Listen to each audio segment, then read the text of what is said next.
Hello, good afternoon, everybody. Hope you guys are doing well.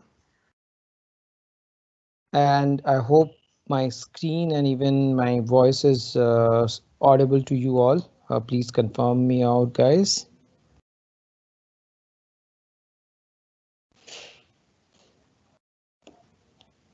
Okay, so today we're gonna continue on our HR process. And we will also touch upon the production part of it, which is called plan to produce. We will again take up some examples, some cases to understand that, and kind of go through the slides for that. What I'm also planning to show, although generally what I did even in the first batch, and that is how I was trying to plan this in the current batch. So after we finish the theory, when we go into the SAP system, or rather when we go into the SAP relevant items, then I start showing my personal system. But what I was also thinking, if again, from a understanding perspective, probably as you guys might get a better understanding that way, I will be showing today the SAP system, my own personal SAP system, in terms of understanding how do we log on to that system, how do we perform those transactions. You have seen it in the form of a slide and recordings, but how does it work in a live environment? That is what I will try to cover. We will cover lot many things from there, but the moment we kind of get into those SAP pieces, most likely it will start from, as to what I believe, after 268 or 270 page. So from there onwards, it will be more of SAP, and that is how things will be practically getting in. Super. So let's do one thing. I mean, since you guys are also joining in, and I see there are many who are on the verge of joining, not yet joined. So let me complete some of the pending slides. We have a few 8, 9 slides pending in the HR process. So let us complete that HR process. And once we cover the HR process, then the next plan would be to go through the system. And once we spend, let's say, hour or so on the system, we will look for a probability to have a plan to produce as the next process to be covered. Okay, hope this sounds good to all of you.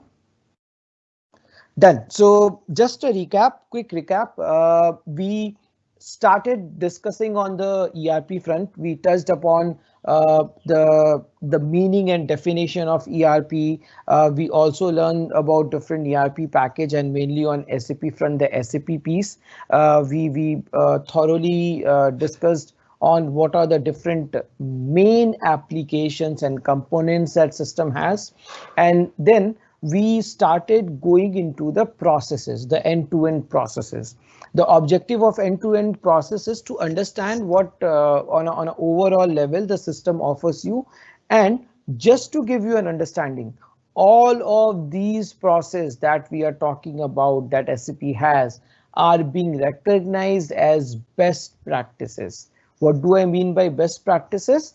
Best practices is something that globally industries or companies benchmark them as one of the practice, if you follow, that results in a successful and smooth operation of the business. So that is why all these processes that we see within SAP, that we kind of discuss through, these are best practices that any company should kind of look into, or should opt for. Okay, so we when we touched upon, just a second, I have a low battery.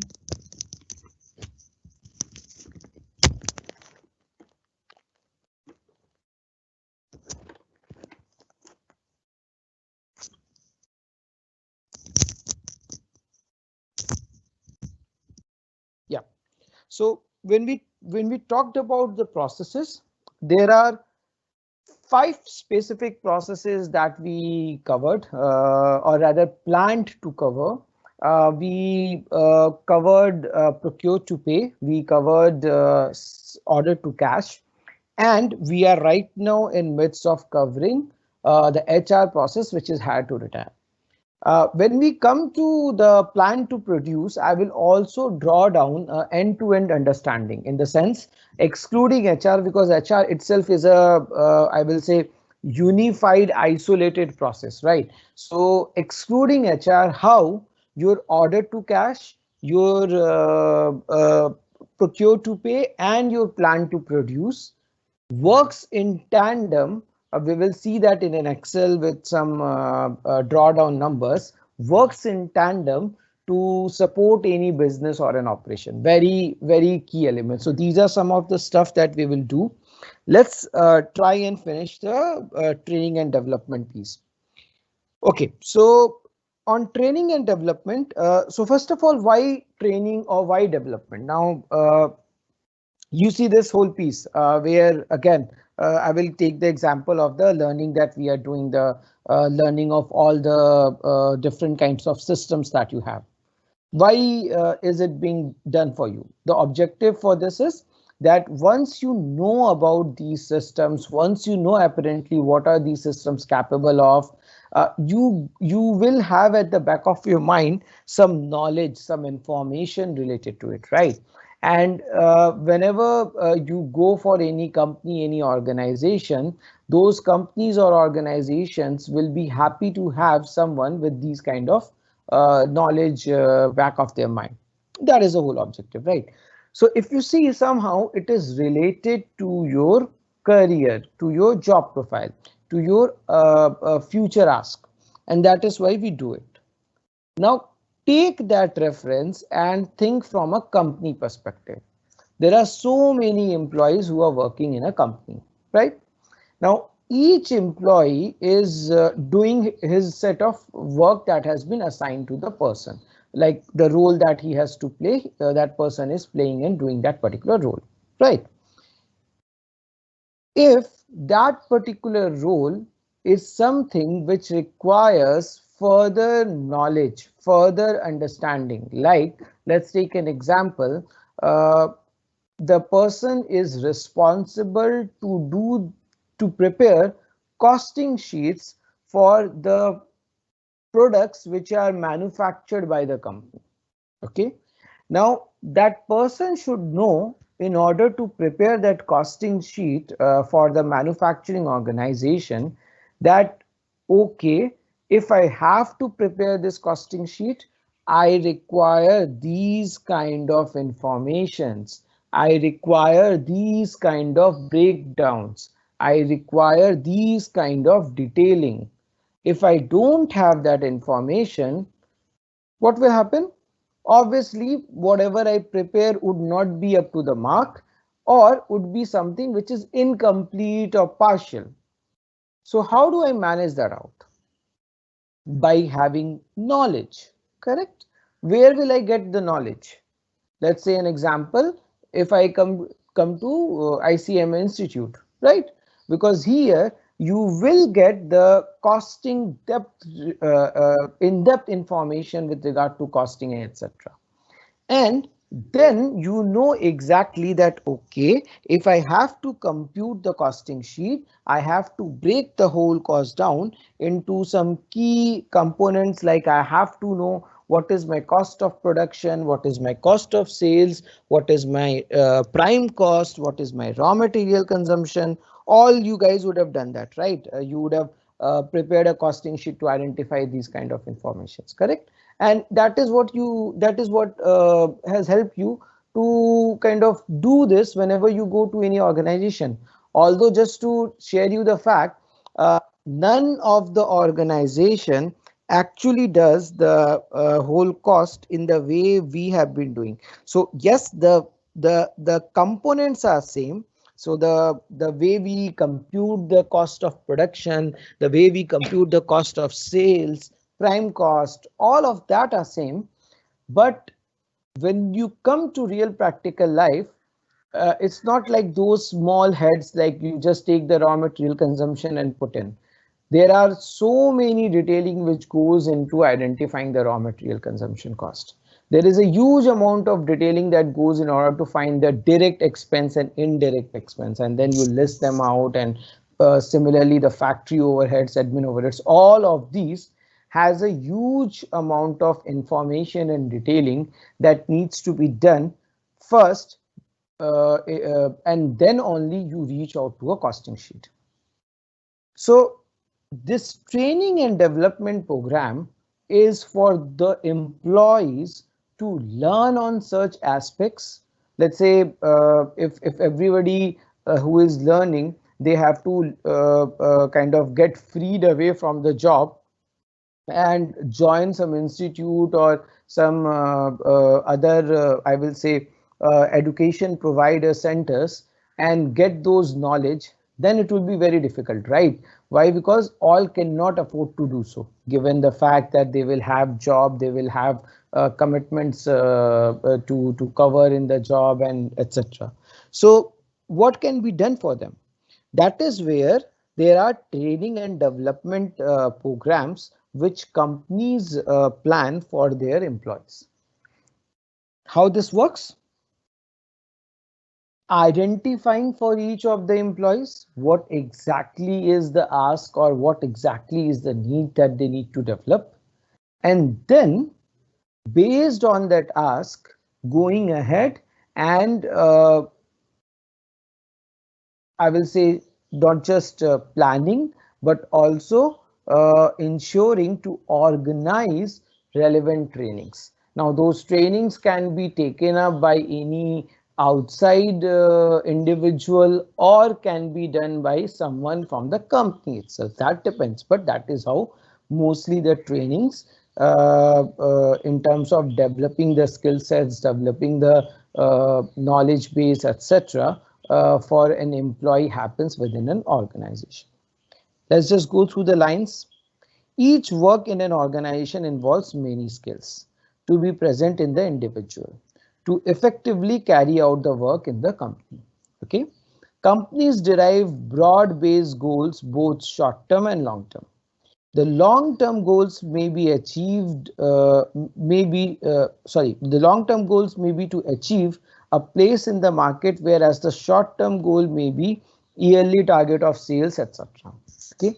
The short-term goals have to be achieved first to finally achieve the long-term goals.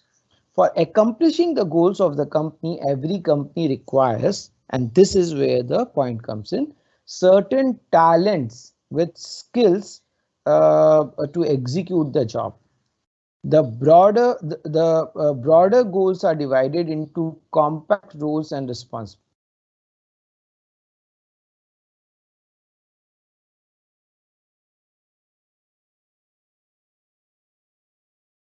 And training is imparted wherever we need it. Let me give you another example. So when you go to MBA schools, the whole B schools, some B schools, what they do is they and mainly this happens in the sales. So I'm sharing one of the true story. So in one of the class, the professor said that I will now teach you the traits of selling. Okay. And the students were very excited. Okay, now the traits of the sale would be informed to us, and now we will be all great sales executives, and we will have a very great career going ahead. And it's one of the top ranking B schools. So what the professor did is, professor said that let's do one thing.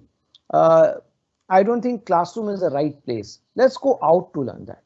So there were like 30-40 guys, and they all went out to understand how this whole things will get covered. Now, what he did was he took them to all the, all of the students. He took, let's say 40 guys were there. He took all of them outside and he divided them into groups. So he made like 5 people each kind of a group. 8 groups were created. Okay. Now what he did is he gave 5 shirts. Sorry, my bad. He gave 8 shirts, each individual one shirt. Okay, and the shirt was not in a good condition. The shirt was in a bad condition. It's not like a brand new, good looking, nice shirt. It was some of the shirt was faded, some of the shirt was torn. Something wrong has happened to that shirt. Okay, and the ask was that go ahead, try and sell this for the best possible price, and the team that sells it at the best possible price will win it. Okay, pretty interesting, isn't it? So forget what is the conclusion that happened. Let us not go into the conclusion, but what happened is, first time when all of those guys saw the shirt, and this is what they, I mean, so when later on the professor asked that what you felt when you saw me giving you this shirt, and I said that go ahead and try and sell. So most of the students said that well, the moment I saw the shirt, I thought that okay, it is like not possible. I cannot do it. This will not be purchased by anyone. It's ending over here. Whereas few said that let me try, let me try and do. I know it is not possible, but yeah, probably I will manage something out. Let me do that. So this was interesting, and one of the student said that the moment I saw this kind of a shirt, the only thing that came in my mind is there are so many people who are in need of even this kind of a shirt. The ones who doesn't have shirt, the ones who does not have money to afford a shirt, they are in need of that kind of shirt. And if I can manage someone to help them out by buying this shirt and donating it to them, that can be a good way, right? It is like doing a social work and also making money out of it. See, this person found out from nothing a strategy to not just sell the shirt, but also bring it in the market and kind of do the best out of it. Now, this kind of things are something which are which you might lack. It's not like everybody can have the same skills, the same knowledge which is required. Uh, Again, there are multiple examples for it. You might go to any shop. In few shops, and when I say shops, I'm talking about those normal market shops, not the malls. But if you go to any market shops, you will see in some of the shops the person who are there will be shouting, please come, this is the offer, this is the offer, this is what you will get, this is what you might have, you might be happy with, come, and a lot of other things. There are some shops where people are just sitting and waiting that okay, somebody will come. Now, where will you go as a customer? Obviously, you will tend to go to the place where people are saying, please come, right? Because they're inviting, they're welcoming you. So you tend to feel that, okay, I should go and see things there. Now, if you pass on the same message to those who are sitting idle and expecting someone to come, they will also be doing the same. They will also be trying to invite the customer, put across speakers or put across some ways by which they can catch customer eyes and stuff like that kind, right? That is what are the skill or knowledge development. And that is what we mean when we say developing the training and other facets of an individual. Okay. The training needs analysis. What does that mean? The first step which happens in this area is that the need felt for the training.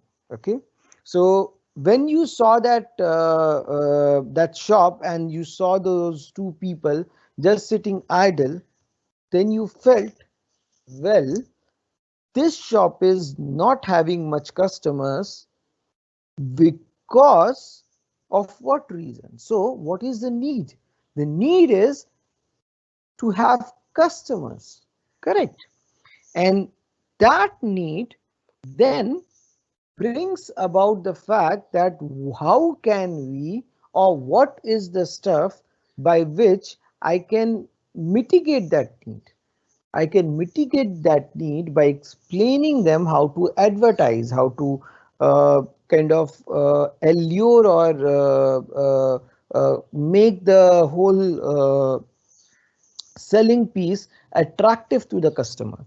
And that is where you then go ahead and plan the training stuff, training programs, training materials, training ask. Companies who have companies who have procedures for recording the need for different training so that they can include those areas on the part of regular training imparted to all the employees.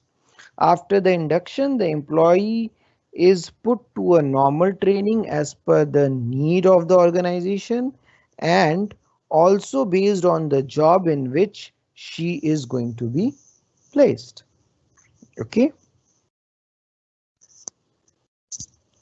Role of manager in the training. So this is very important. What is the role that the manager carries in the whole training piece?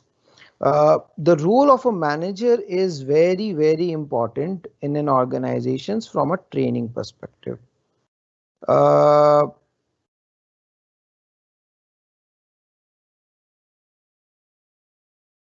just a second, guys.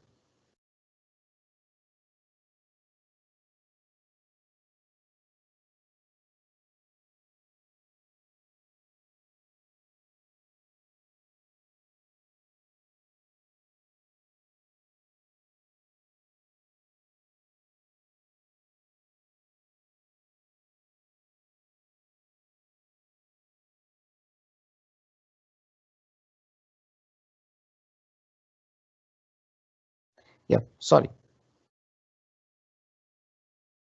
So what I was saying is that role of the manager is very important when it comes to training, because manager is someone who will look and try to ensure that training is happening rightly or not, and also ensure who are the ones who need training and are kind of require what kind of training. Let's take again a case. Let's say you have joined a new company. Now you have been put to present something. You are good with your work, but when it comes to presentation, you are not too confident. You are not putting up the right things in the right manner. If you are doing so, then it's a problem, right? It doesn't mean that you are not having good knowledge, good skill set, etc. It only means that you are lacking some traits of presentation. You are lacking some traits of communication. So, based on the observation, manager can help you to get trained in those areas. That is how the training becomes all the more essential.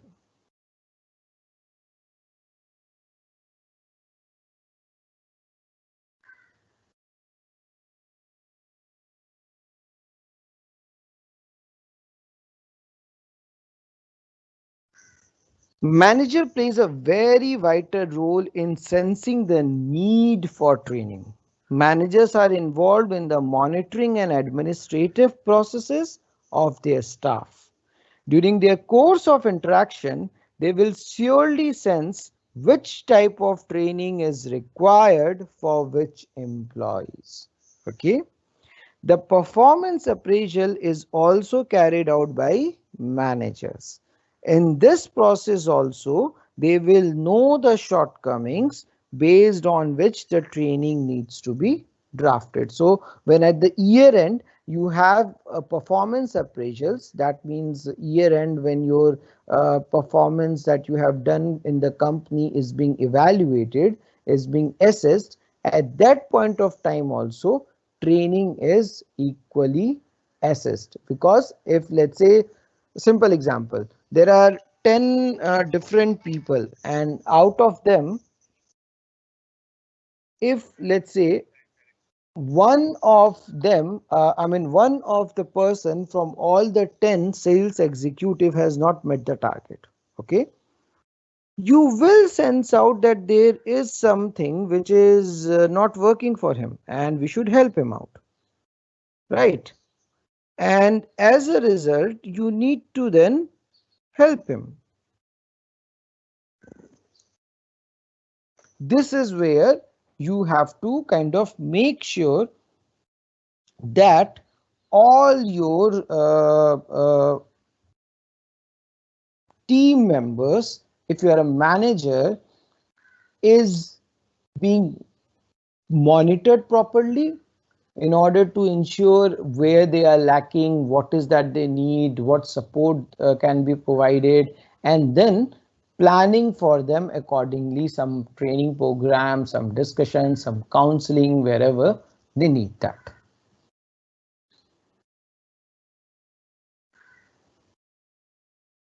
Okay. What about then training policies? So every company will draft out the training policy. For example, there will have certain trainings as a part of induction. There can have certain trainings as a part of requirements, like a lot of companies push across trainings to make the employees who have joined new, to make them aware about the organization, which is the induction training. To make the person aware about the ethics, to make the person aware about the inclusions, to make the person aware about the biasness, to make the person aware about the misconducts, so that that's the way the person is aware of the do's, the don'ts, the right way, and all of those kind of stuff. Training calendar. So companies which have many training programs as a part of their normal functioning will prepare a training calendar based on its needs. Once the need analysis is done, the company plans for the training program ahead for, say, a year. So that means based on all the analysis and assessment, we have identified which are some of the important trainings that we should provide to our employees. Now this will go into a calendar and there would be a training schedule or a plan that would be shared. Now, based on those schedules, the training would be imparted. Once the training for the current year is done, again the next year similar kind of analysis would be done, and similar plan would be framed for the training. That is how it goes year on year. The training calendar will have the names of the training programs proposed to be conducted on different dates during a particular year. This helps in proper planning of the training, its resources and other arrangements, because obviously if you are conducting a program like this particular training, you require a lot of stuff, right? You require a medium like Teams to come to ensure a proper communication. You require to plan a course content. You require to plan a repository where people can go and look into things. So all of these are something that you need to plan out. Moreover, a planned schedules will not affect the routine, as we know in advance what would be the training dates. So that's the way, the moment you have a planned training, you publish the dates so that people can manage their day-to-day activities and get right time or right availability for the trainings, like the way we have the calendar for the current training. So you know when all we will have the training, when all we will have the sessions. Okay. Assessment of the training. Now, just conducting the training is not enough. Okay, it is like that. Let's say I just gave the training and my job is done and over. No, that is not enough. We should have a assessment of the training in order to know many things like how effective the training or how beneficial the training has been. Has the training gave some benefit to the participants? Is this knowledge that they have gained, can they apply it to the job, to the work that they are looking to? So these kind of things, whether the benefit from the training would cover the cost of the training. Like let's say if I am incurring a particular value of cost by conducting all the training programs, etc. Is the return or the benefit which my team will get and then they can apply on the work is something that can be substantial as compared to the cost of the training. These kind of stuffs are very important to evaluate. Non-effective training. How to identify if a training is non-effective? A training cost incurred which is not going to get the benefit. So the training has been done, but it is not much beneficial. The time of the trainee involved is there in their training, thereby resulting in the loss of their normal work. Obviously, when from the whole normal work, because most of the people will be doing the training when they're on job. So if they take a time off to get into these trainings, they are going to lose a substantial time of their normal work.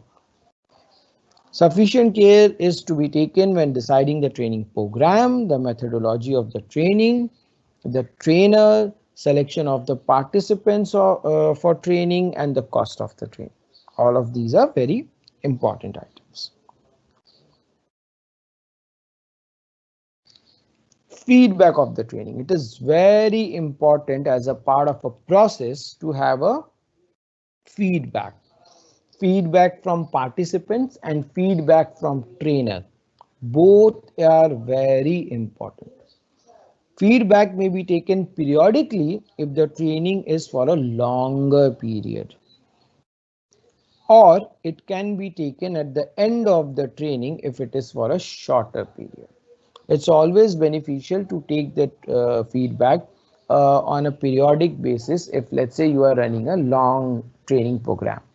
But if let's say the training is for a short period, you should cover that feedback after you have completed the training itself, so that you are well aware of changes or improvisations that you might do.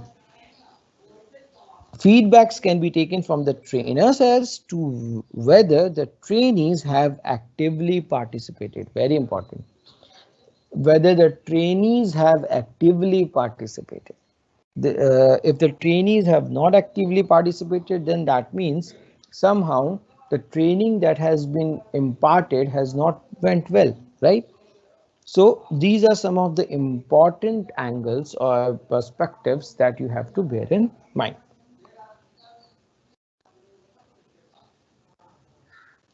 Okay, let's talk about career planning.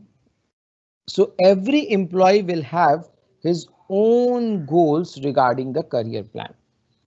Now, what is this career plan? Let's understand first.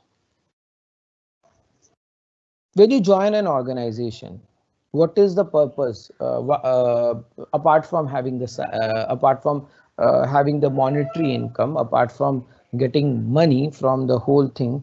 What is the main purpose of joining any organization?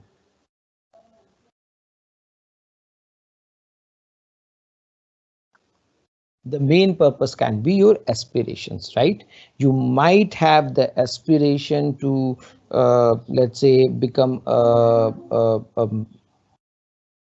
CEO, CFO, or something of that kind uh, in future. And that is where the whole matter is, that if you have aspirations, or if you have such thing in mind, this is one of the key thing that will be a career plan for you.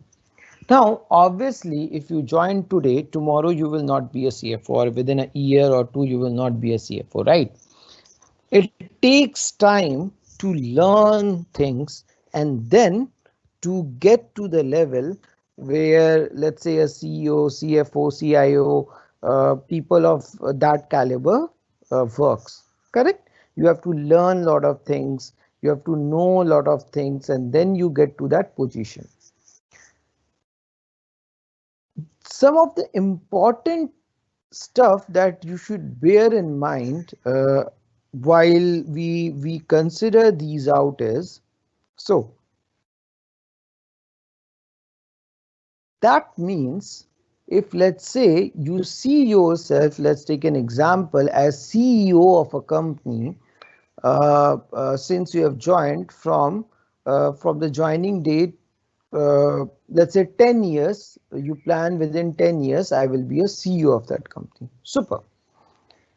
But then, in order to become a CEO in 10 years, every year you need to break this out into some short-term goals, right?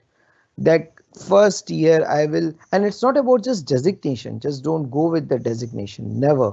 Designation is something which, so there is a good thing that one of my managers used to say when I joined one of the company very initially.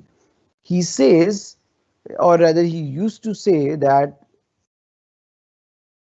your promotion or your next level is something which is not an award.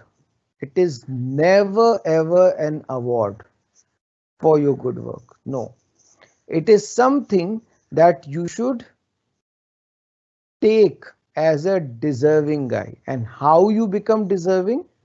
So you don't have to do something to get an award of next level. Rather, your performance at the current level should be of that kind that people believe that you are already working to a next level.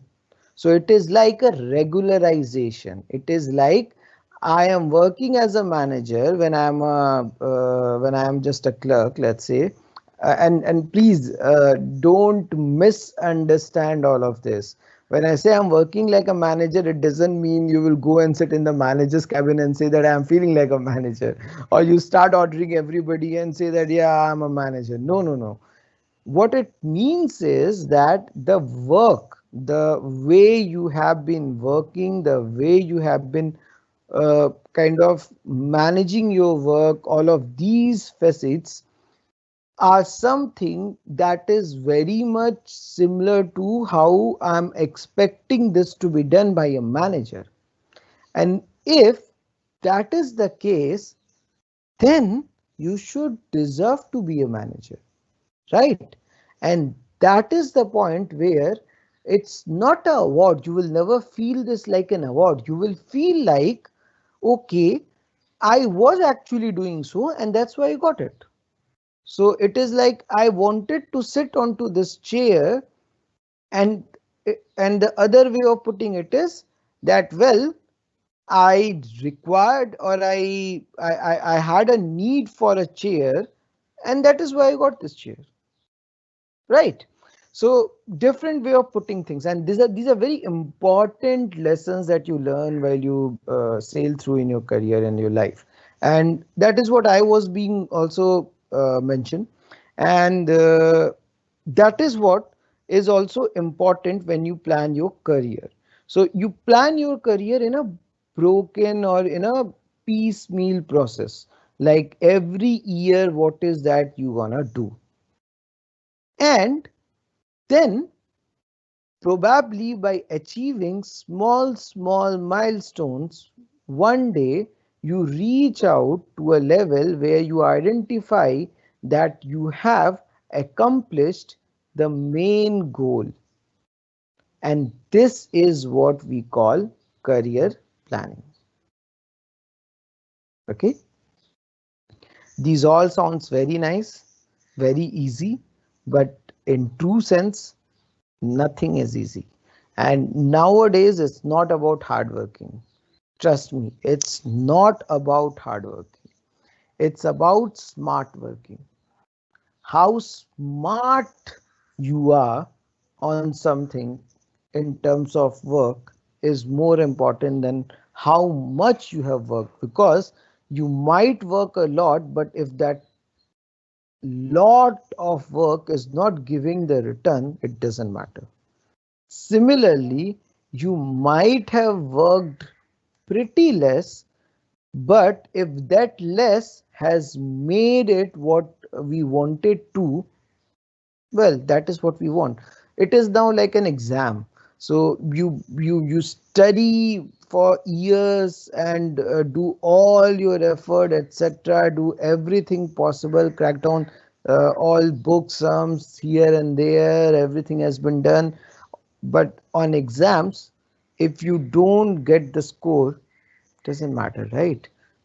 All of that has gone to a vain, in the sense you didn't achieve what you wanted to achieve. In the same way, if you do specific study, might be you might have done a specific, and please, again, that doesn't mean that I'm saying don't do a hard work. It's always important to do hard work. Smart work is not just doing smartness. It's like a combination of hard work with a bit of smartness in it. So how do you actually do it in a better way is important, and that is where the world is going through. So just wanted to share all of this. Okay, let's come to the content.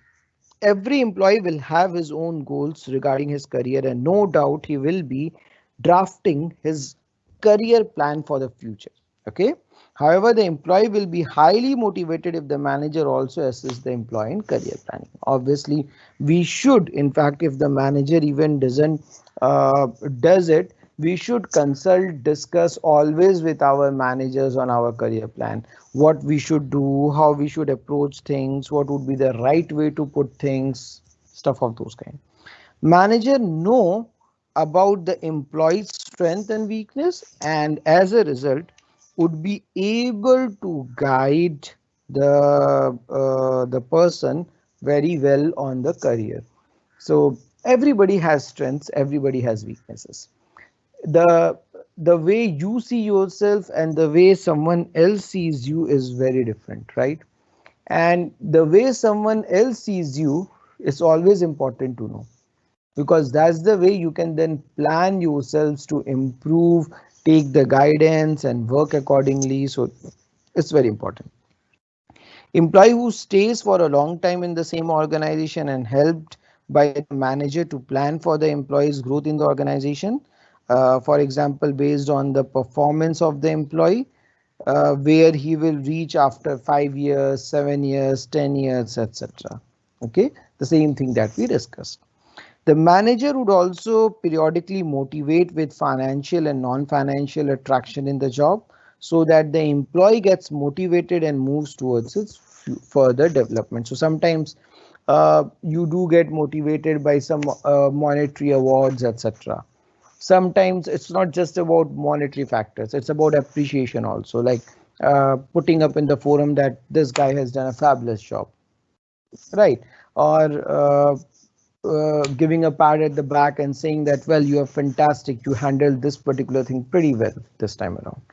So these kind of things are very motivating, and sometimes it actually does work.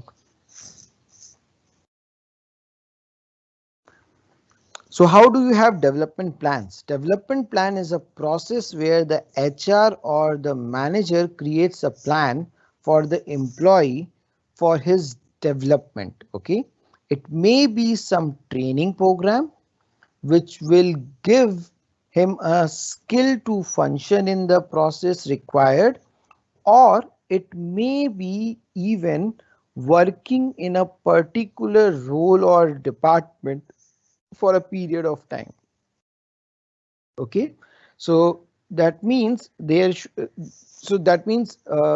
in order for any individual to groom and grow and do better, there has to be a plan in place, a plan in place for better development, plan in place for improving the individual out. And that can be anything. That can be something like change of a role, or having a better training, all of these kinds. The development plan which are designated with care will surely result in career development. Okay, what are some of the documents involved in the training? So we have training calendars, we have training materials, we have manuals, and we have training needs also, which can be put across. Now, if you are wondering, why are we talking about training when we are talking about SAP? Because SAP has built-in solution for handling and managing training. So there is a e-learning which includes lot of areas that SAP manages for training, and it's a complete solution. Like you guys are getting e-learning access, hub access. Similarly, there are e-learning platforms by which the trainings can be, the training content, etc., can be customized and built in. Those can be used as a medium to impart training. So there are a lot of stuff within SAP, and all of these that we discussed and learned about can be done through SAP. That is why we are talking about training also. Okay, let's learn how to create a training event. Rather, give me a second. Let me just change the view. Yeah, let's understand how do we create a training event. So if I have to have a training event, how do I create it? So I go to human resource and go to training and event management, within which I will have business events, and I will open the business event list. Go for any training item. These are all different training items. I will take the specific training item, let's say business processes in HCM, and then create. I will put up the creation date, and if there are prices, etc., location where it will get performed, all of those kind of details I will put up. Name of the training.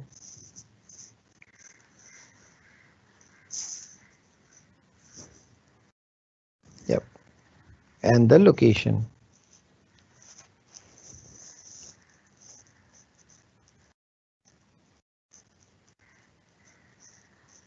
Yep. So here it is in Berlin. And these kind of data, once you have prepared the training calendar, you can have a complete training schedule coming out from the system, and those can be published to the employees, published to the people, organization employees, for their understanding.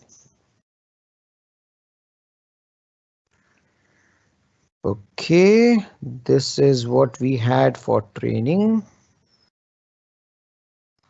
schedule. Okay, compensation planning and performance appraisal. Let us just give me a second. Let me see how many slides it have. If this is a small topic, then we will.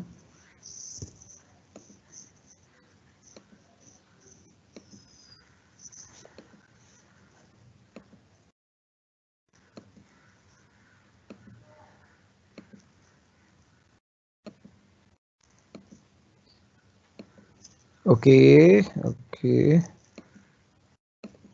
So there are more than 10-15 pages actually. Yeah. There are more than 10-15 pages, and then we have, okay, it's a big one. Okay.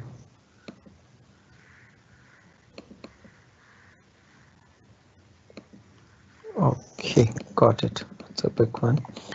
So what we will do is, before starting this topic, let us go and let's do it in this way. What is the time now? Okay, let's take a quick 10 minutes break and just to kind of freshen up yourself. And then what we will do is we will go into the system and see how we log into the system. I mean, the system features light. That is what we will plan. And then we will continue with this compensation planning, which is the next topic to cover. Okay, let me.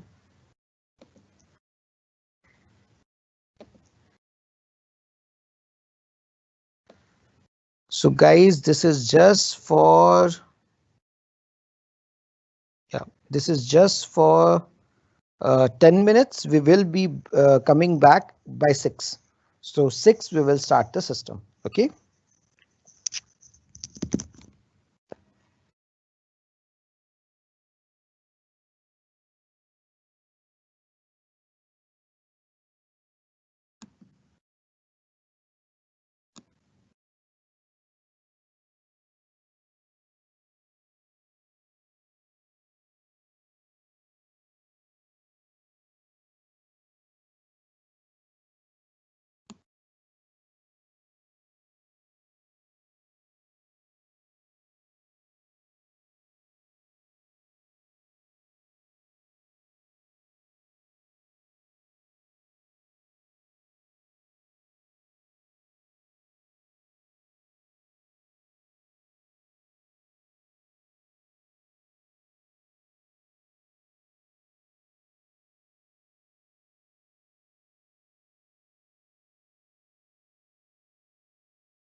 Hey, hi everyone.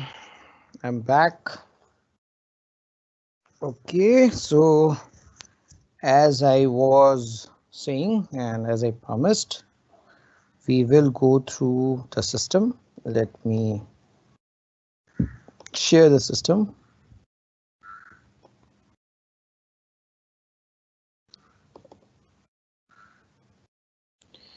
So let me log off.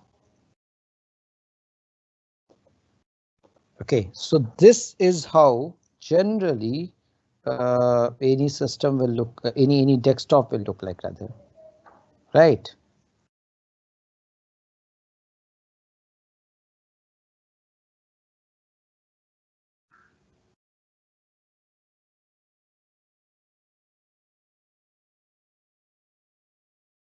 Now, in this system, you will always find an icon of this kind. You see this icon? This is called SAP icon.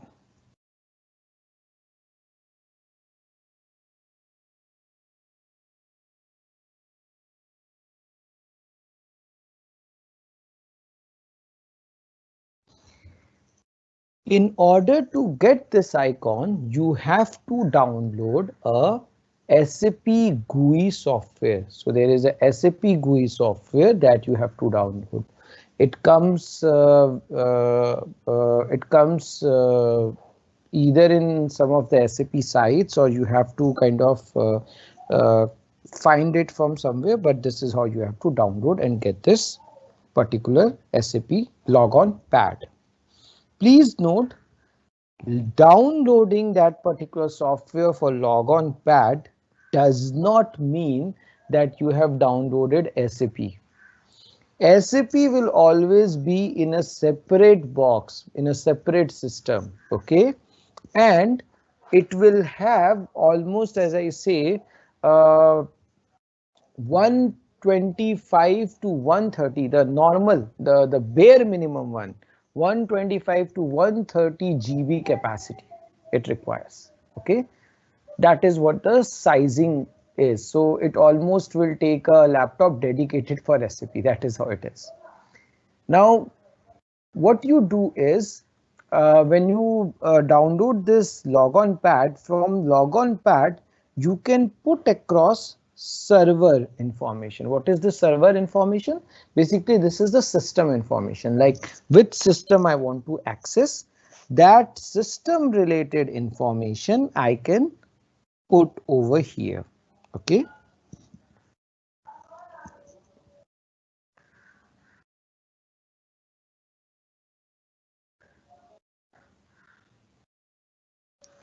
So your this particular information will so from where you will get this information? You will get this information mainly from your technical team members. So the guy who is setting up all of this, there is a technical guy who sets up all of this, makes this ready, he will give this information. You have to kind of define these details like in this fashion. So you go ahead, define this some of the details. Once you are done, then select this and then click on the logon. The moment you click on, you will find a question to maintain a user ID and a password. Client is something that will come by default, and logon language, which is in our case English, is coming by default. In case the logon language as English is not coming by default, you can always change it, okay?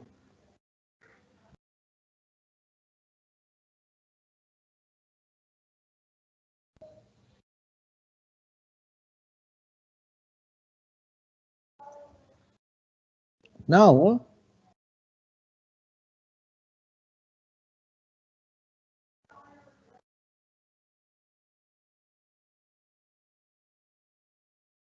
you have to put, I'm just checking the user ID and password, give me a second.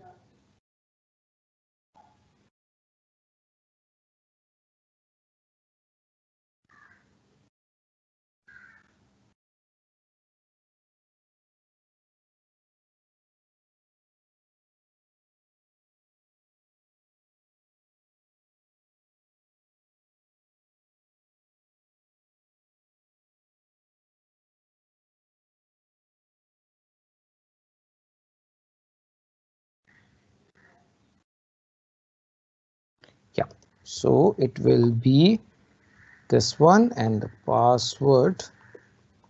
So there will be ID and a password. You will put across that ID and a password and enter. And the moment you enter, this is how your system will come up. You would have seen this lot many times in our demo, etc. This is the view in live. This is real live system. Okay. You will have different briefcases. One of these briefcases here, accounting, which is where we have most of the stuff to deal with. Open the accounting briefcase, you will have different other stuff, and one of them would be financial accounting. If you open financial accounting, then you will find general ledger, accounts receivable, accounts payable, bank, fixed assets, all of those things which are required from a pure financial accounting perspective. Okay, all of these would be listed over here.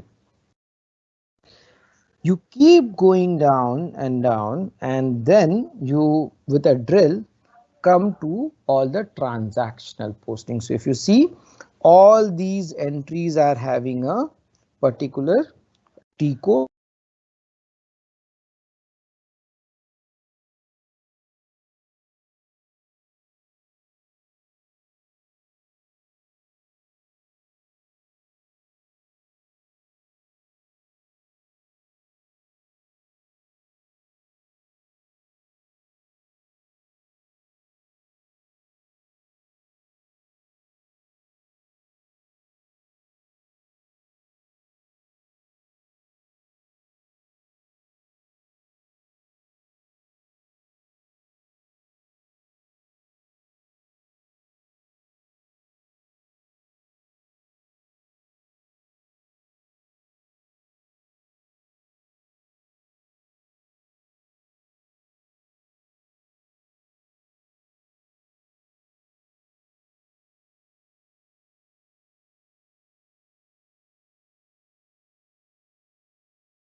Hey, sorry everyone, somehow the Wi-Fi got disconnected. I'm just joining and sharing the screen back.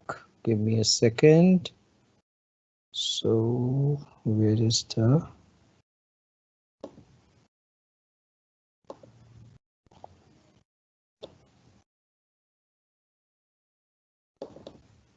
Yeah,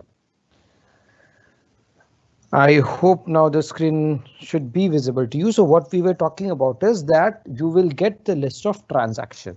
Now, if you see, for each of this section, GL, accounts payable, accounts receivable, SAP has a certain, again, logical sequencing, like all the postings would be clubbed in one folder, all the reportings for account like ledger report will be clubbed in one folder, all the month end activities, if there are any, would be clubbed in one folder.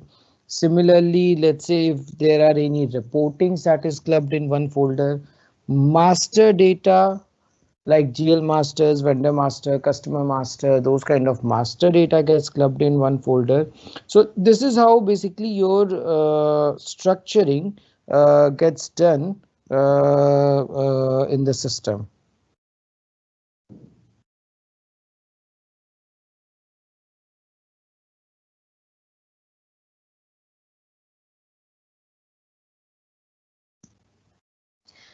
The next stuff that is that you can look into is, let me show it to you, is,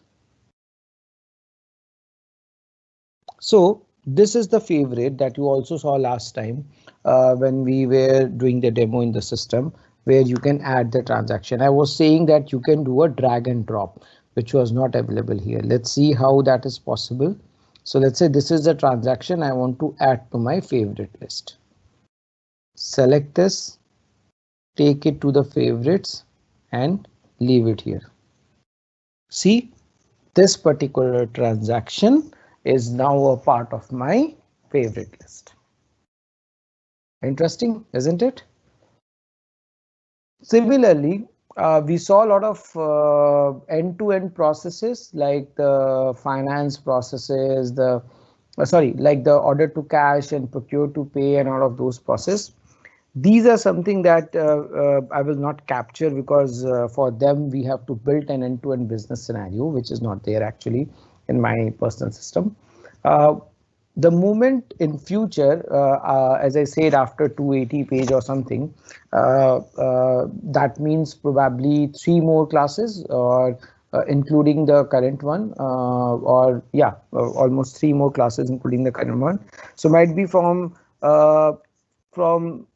either Sunday or Tuesday, you will start, that means next week Tuesday, you will start to see a lot of stuff even over here, which we will correlate. So we will go through the deck, we will see the system, and we will also correlate the stuffs in the system with the content in the e-learning. So the e-learning course content and this, we will take both of them parallel to understand a lot of aspects.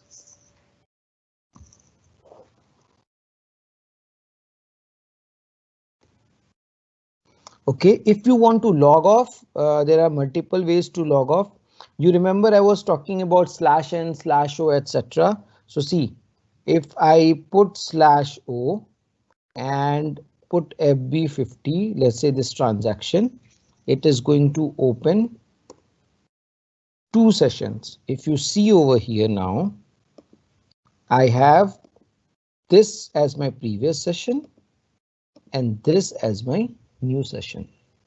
Whereas if let's say I'm just coming out of this particular session, so now I have just, yeah, let me completely come out here. Now, if you see, I have just one session. OK, now instead of /o, I will make /n FB50. What happened? If you see, you still have just one session. And in that one session, the transaction got opened up. Got the logic? How it works? So the moment you have 2 sessions, then it will work in the same fashion where both the sessions, the moment you want to open a new session with the transaction, then /o would be applicable.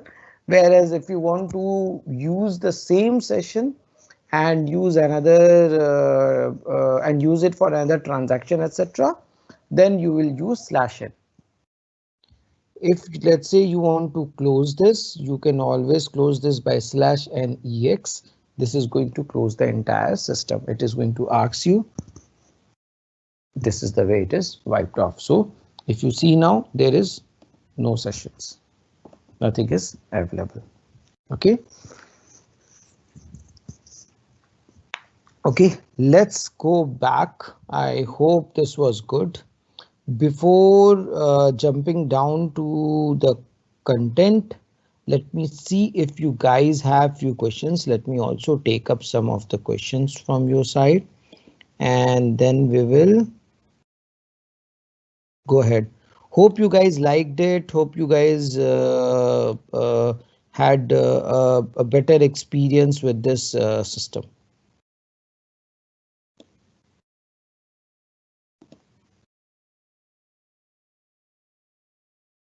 Post any questions guys related to the course. I will try to answer it. if I use live training as a guest user, will my attendance be counted?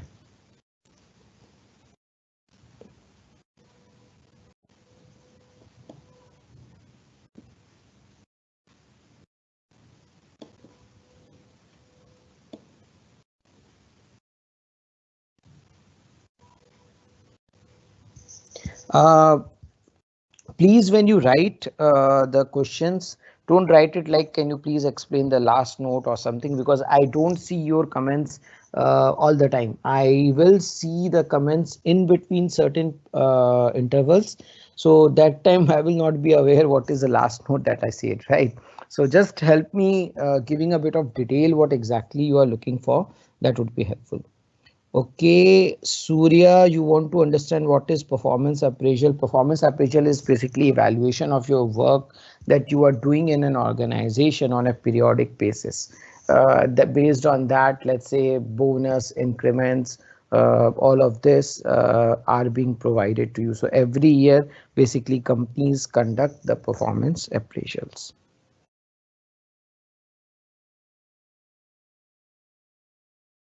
Training can be always for practical work or also for services. Deepak, training can be for practical work and for services both.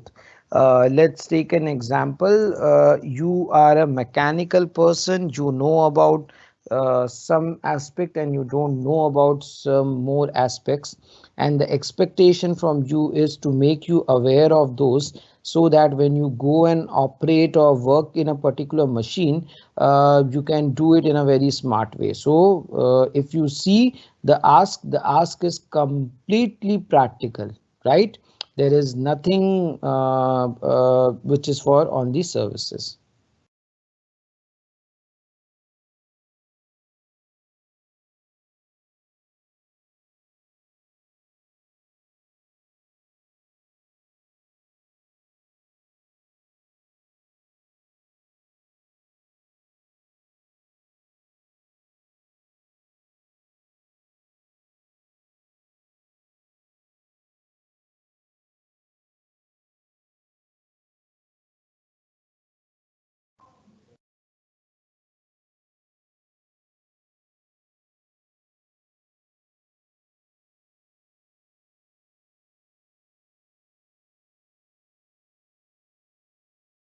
Performance of candidate in training is responsible for their post.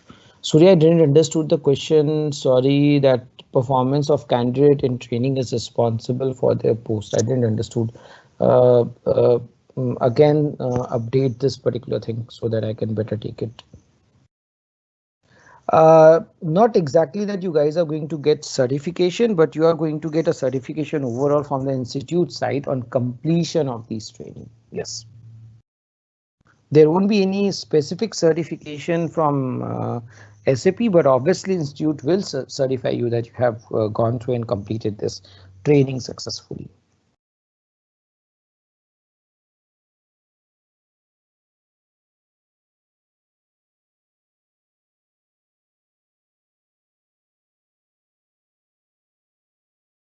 Yes, Surya, we are also doing a type of training. And from a training perspective, a lot of things do apply to us. Obviously, this is not a corporate training, but from a typical training of, I will say, uh, training features, whatever is a typical training feature that still applies to us.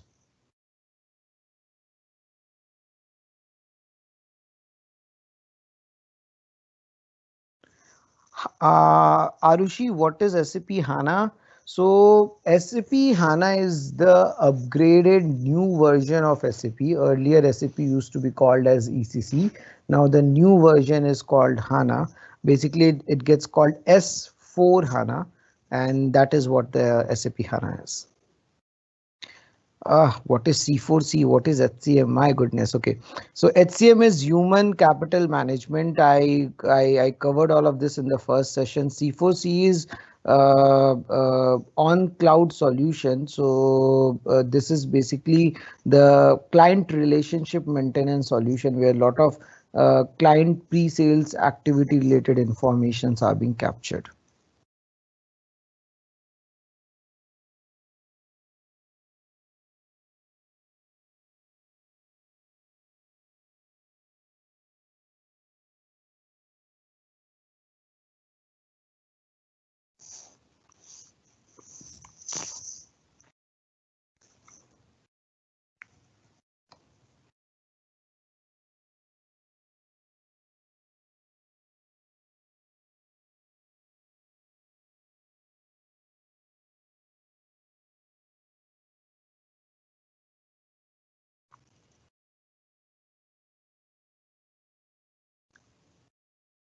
Yes, Surya, absolutely right. It's about doing hard work in smart manner.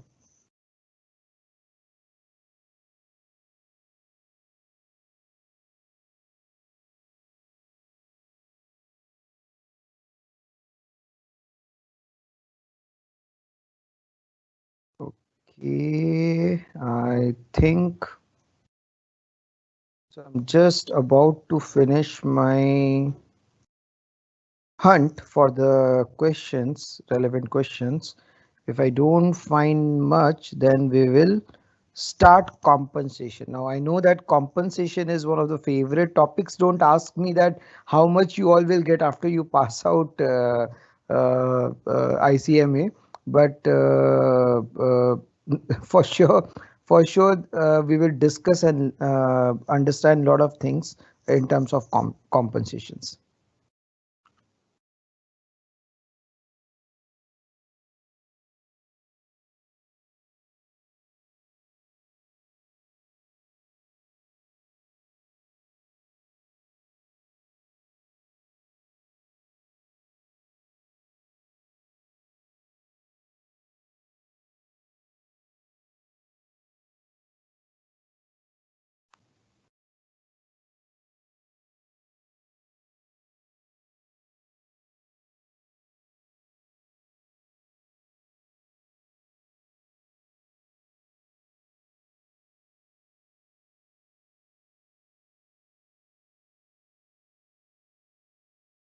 Anurup, Vim, which is vendor invoice management, is a solution in SAP which takes care of reading automatically the data from vendor bills and then through some approval mechanism posting the invoices and also tracking out the hard copies in a scanned format against it. So these are all the functions that gets managed through Vim.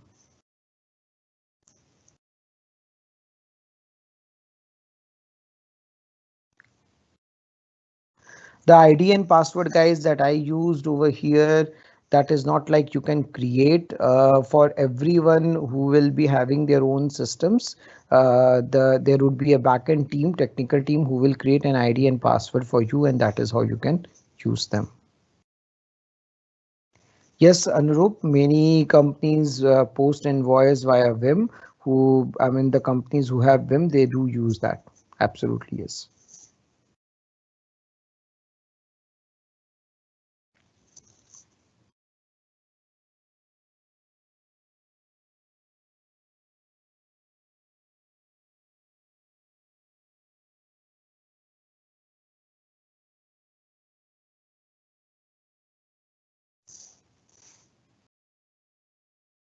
Okay, somehow I am going through and thinking that this is the last, but every time I think so, your questions are increasing. So sorry, guys, we have to stop at some point of time.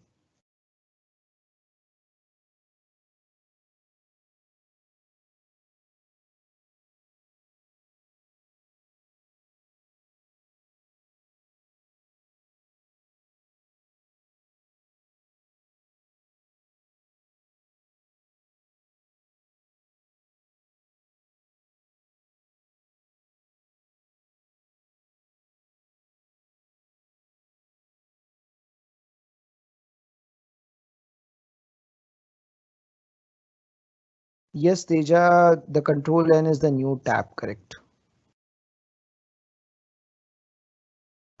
Guys, for all of you who haven't received the access and the details from SAP Learning Hub, Apologies for that. I am not the one who is managing and coordinating it.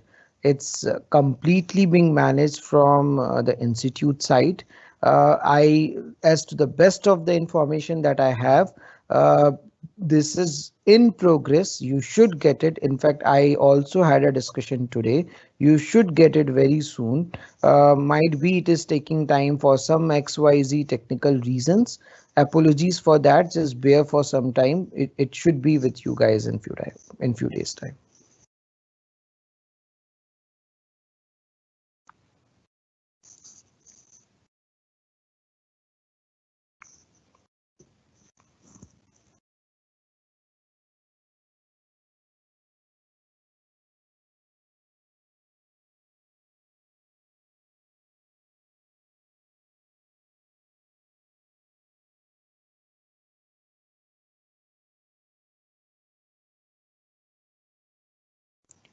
Okay, I'm putting a pause because it's keep on increasing, so I'm putting a pause.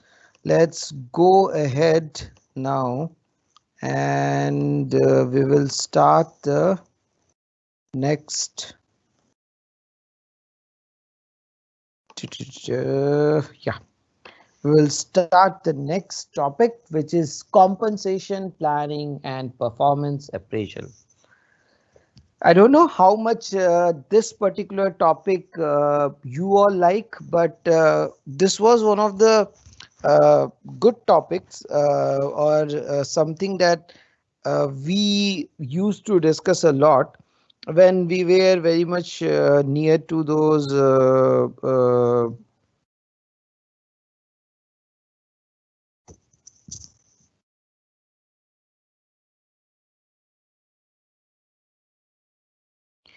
sorry, when we were near to the time that is close to campus, etc., when we were aware that okay, fine, we have campus and we have been through, now we need to do our study, our preparations for selections, etc. These were a lot of stuff that used to come in our mind, that okay, how much will we be paid, what is the amount. In fact, we used to discuss a lot about the amounts and all amongst ourselves, and for sure you guys would be doing the same. There should not be any difference in it as such. And these are all interesting stuff, isn't it? I mean, we all like to do these kind of discussions in terms of knowing uh, the details about such things. So let's jump down to the specific topic that we wanted to cover here, which was basically uh, the topic of how and in what manner the compensation gets planned by the organization. Compensations are always something that gets planned by organizations, right? So how do they plan the compensation? Uh, how this is associated or linked with our appraisals? That is also very interesting, huh? That this is all linked to our appraisals. So it's not like I just gonna uh, do fancy stuff and there is nothing that organizations will do. So organizations is going to take a lot of actions.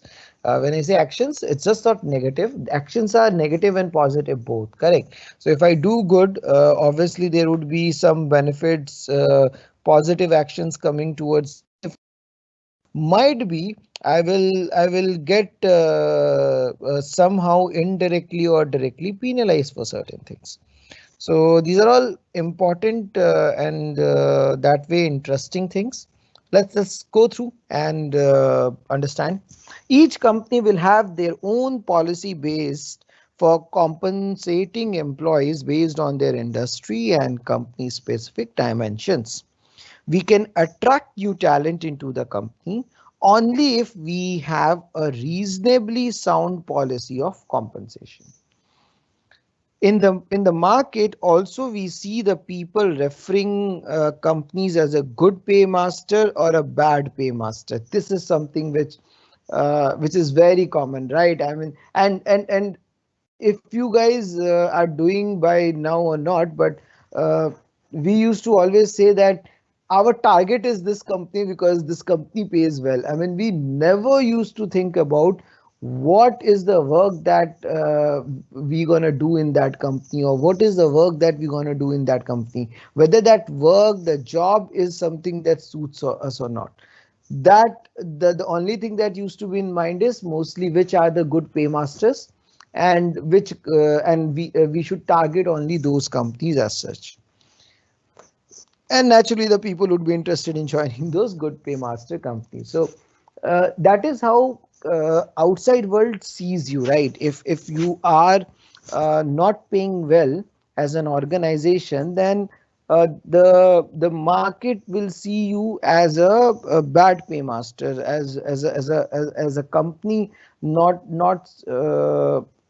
option where somebody will look forward to. Whereas if you pay well, obviously you will be one of the good paymasters. I will give you an example. Like during my days, I don't know, I mean, life has changed a lot now. It's almost like I'm talking about 13 plus years back thing. So during those days, and I'm not going to name the company, this is one of the big FMCG company in India. So the pay that this company used to offer was, I mean, that time it used to be like big, very huge. And it used to be like everyone's, I will say, wish that, okay, we should be a part of this FMCG company by anyhow. And it had 9 levels or 9 different types of interviews, which included many things. And if you pass all of this 9, then only you are selected. And then you get to become a part of the company. Those who used to get jobs in it, I mean, they were like, whoa, we are like big ones. And those who didn't used to get jobs in those, they used to see them and used to feel like, okay, that's so great, I wish we could have been there, and stuff of those kind, right? I mean, it used to be fascination for most of the guys. And the reason was, again, the pay. The pay used to be the highest, and highest by a margin, as compared to the other players, as compared to the other companies who used to come into the campus, or who used to take guys from the markets. The pay used to be heavily different, heavily high. Now, just taking that example, and I'm thinking that, and trust me, I mean, as I said, nobody, including we at our age and time, we used to think of the job. We used to think of, will we be able to work well? Will we be able to get a job which will excite us, which will help us? Or it will be like a job that is not going to, let me say, that is not going to be that exciting for us, and stuff of that kind. So these are some of the important aspect that we should keep in mind, bear in mind, when we look into, if I may say, the whole way in which we should look at companies. To be honest, I mean, job is also a very important factor. Might be you get paid well, but you will realize that getting paid well is, to an extent, not not the only thing. I mean, there are things beyond getting just paid well. So those those are some of the stuff which actually are also important and you should keep in mind. While obviously getting paid well is important. Anyways, let's move ahead.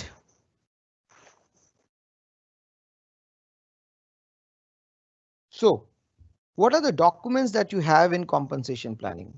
Job pricing, how the market is, how in the market your job, typical kind of such vacancies or jobs are being offered, that thing, and company specific description of the jobs and their proposed pricing. So might be company will have its own benchmark, company will have its own standards, and that will also be one of the key factors to determine the job plan for you.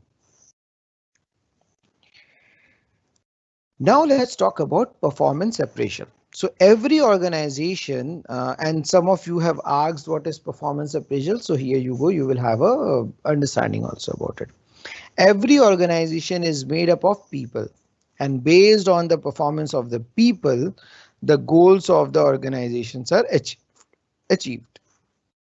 Hence, it becomes very important in fixing the performance criteria, monitoring and evaluating the performance.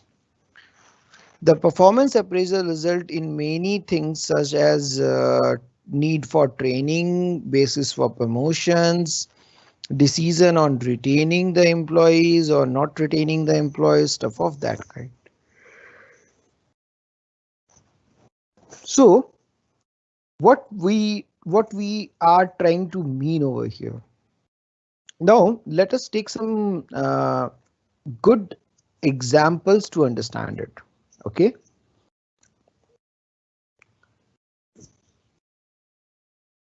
Let's say that there are 5 sales manager. Okay.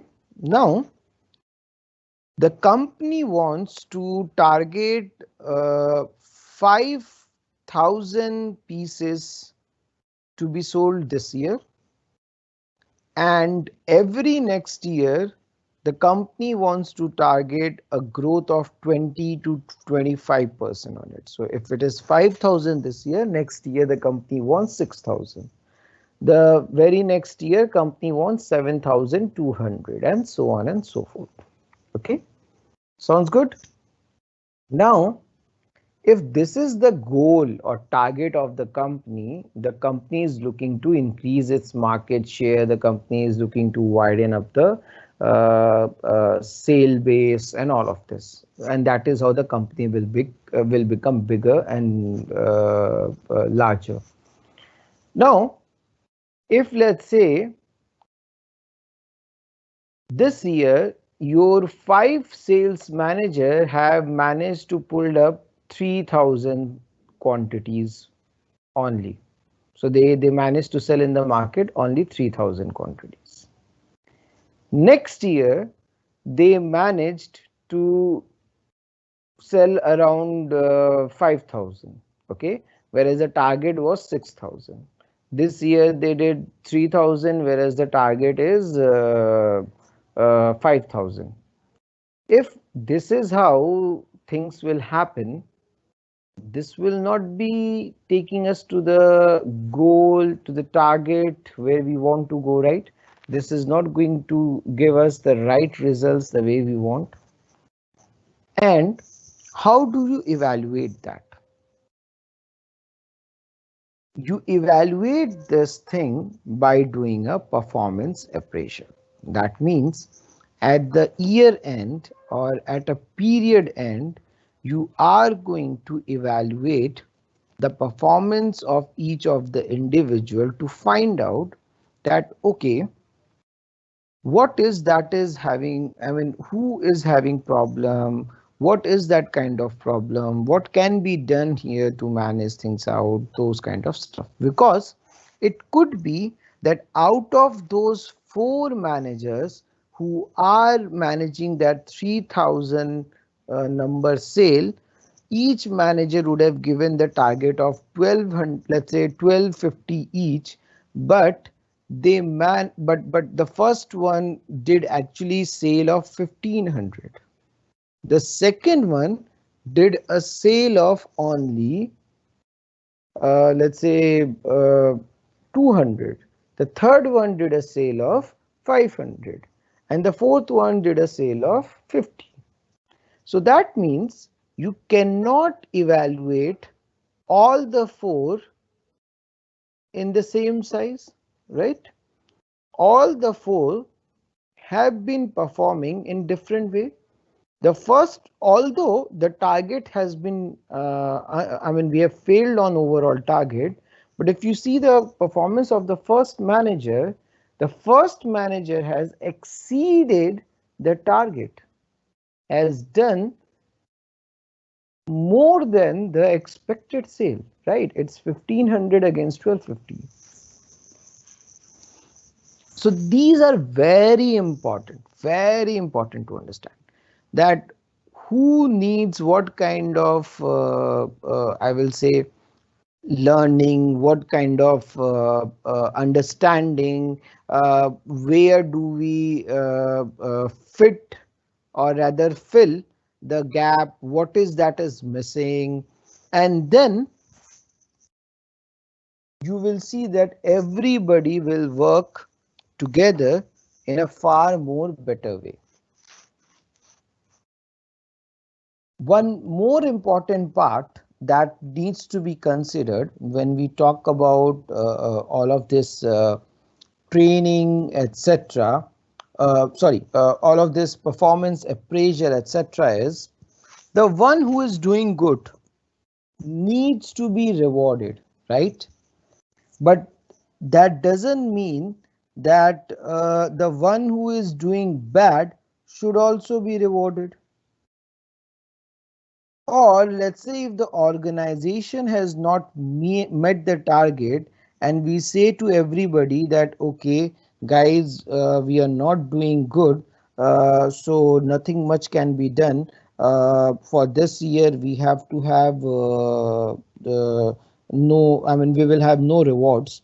Then what will happen? The one who has been doing extraordinary as a performance is also getting penalized somehow by us, though the others might not, I mean, though that person has made no wrong.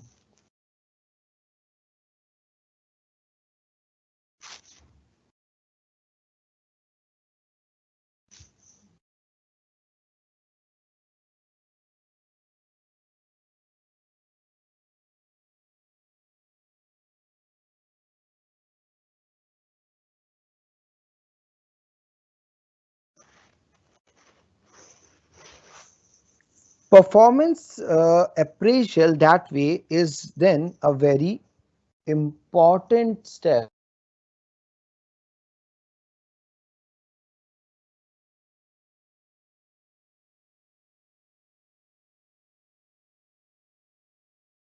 Performance appraisal by its messaging that how each one of the employees are performing, it gives an understanding to the organization or a kind of a gesture to the organization that overall are we in a right direction or we are in a we are lacking the direction, or like we are not going good in terms of the direction. What do I mean by that? Let's say if you have 500 employees, take an example, and let's say 50% of your employees have been based on the performance appraisal has been evaluated that they are not performing up to their potential, they are performing below average in terms of potential. I hope you understand what is that meaning. That means as an organization You are not doing well, isn't it? Because 50% of the team or 50% of the employees in your team is not doing well, which is a very, very key element. This kind of stuff is alarming, right? And this kind of stuff gives a very clear hint to you as an employee that in which direction the things are moving. Is it moving in a right direction? Is it moving in a direction which is not a right place, and we have to quickly mitigate or take recursive action? These are very important aspects to be looked into.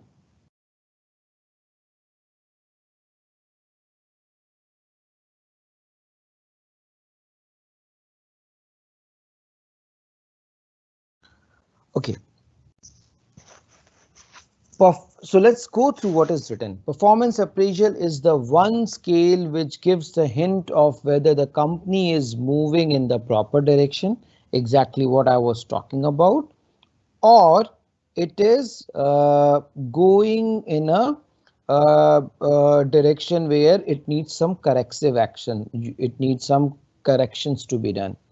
The goal of the company, whether it's a long term or a short term, are all achieved through performance of the individual and the group in the organization, or the goals are far away, individuals are not able to contribute, and that means we need to take some recursive actions, important actions at this point of time for making things correct. A final decision of whether the short-term goal has been met or not depends on the sum of all these individual performance. Okay, so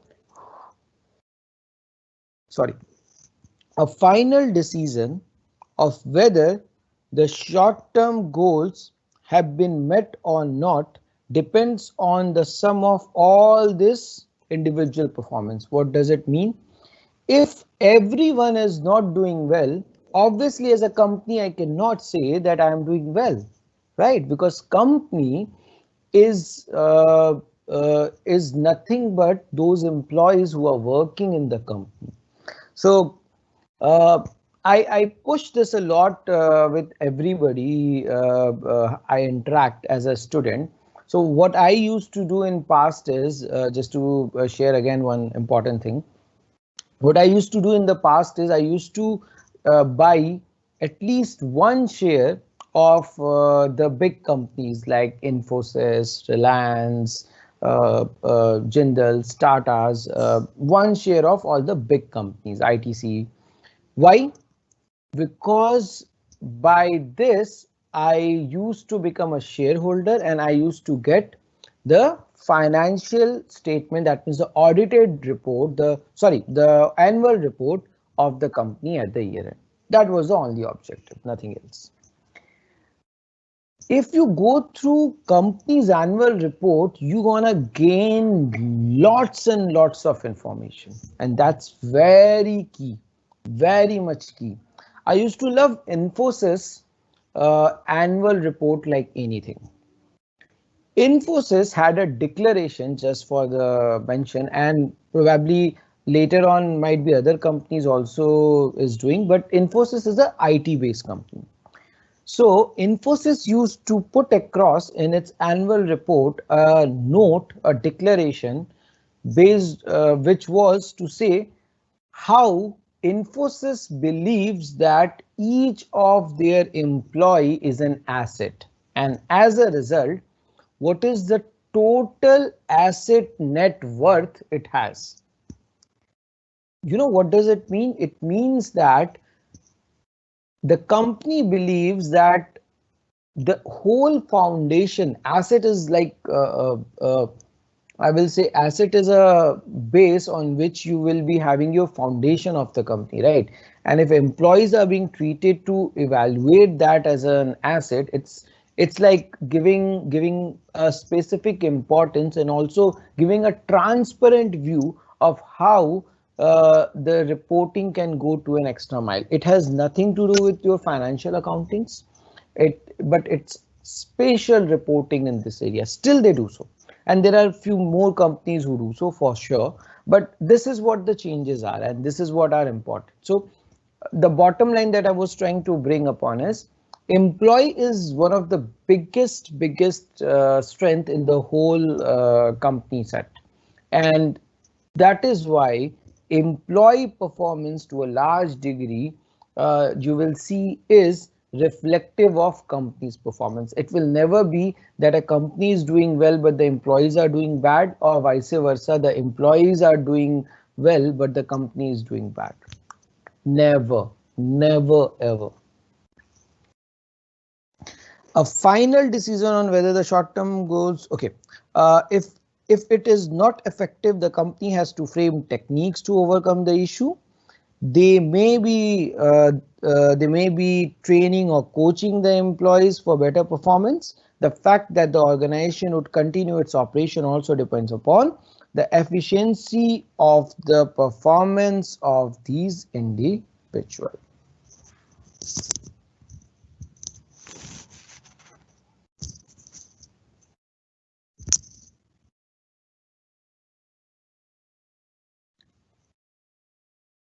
Okay, fixation of targets. What do I mean by targets? So companies decides the company-wide goal.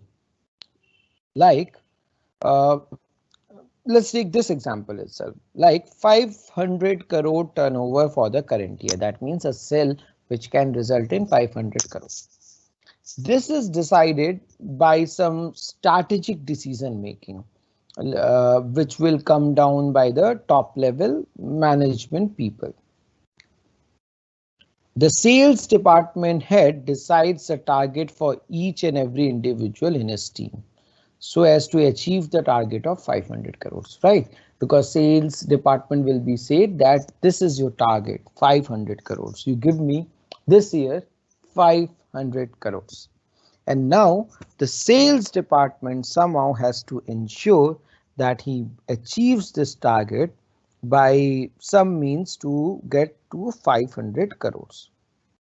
Now, how is it possible? Obviously, he has to go through many ways and means to manage this out. The way he is going to do it is he will identify level wise employees or staffing in his department and then break down this 500 crore into these individuals.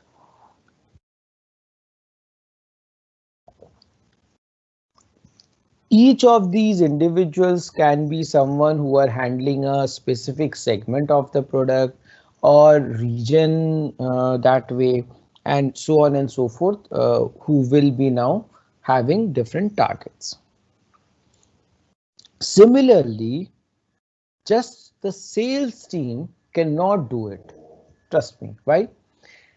I decided 500 crores as a target. That means might be in order to achieve 500 crore as a sale number, I have to do 5 crores quantity of sale.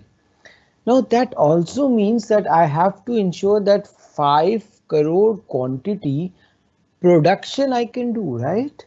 So that way, even production team has to explain and give to his team the relevant target that for this month, for this year, that is how our plan is. This is how we are going to achieve it. This is the products that we are going to produce, and that is how we are going to do the entire stuff. We probably increase the capacity or optimize it, run 2 shifts, something of those kinds we will do. Similarly, production department, the way they will plan this out, the procurement department will also have to plan this out, because to generate 5 crore of turnover or quantity, you will require for sure high amount of purchase, right? You will require somebody to purchase all of these out, correct? Otherwise, nothing will happen, right? And this is another interesting fact. So if you see the purchase part that we are talking about, which is where we are finally reaching out to, is completely a backward calculation that we are doing against the sales or other production target that we have identified, right?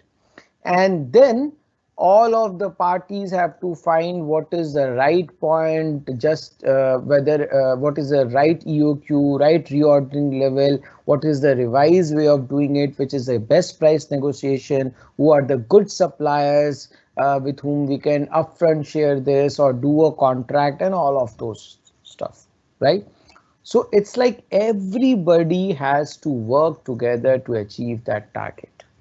And that is how the targets get fixed right from the top, where this is just an imaginary, or rather, let me correct myself, where it is just a vision as a number, to the ground level where people do all their stuff to achieve that number.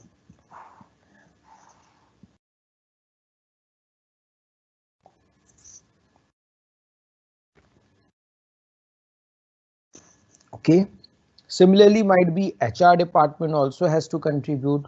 They might have to go on and identify some resources for the missing skill sets, or some area where you might require some other skill sets, etc., and those are not and the resources are not available for them. So all of those would be tasks that every department will have, and they have to perform against those targets accordingly.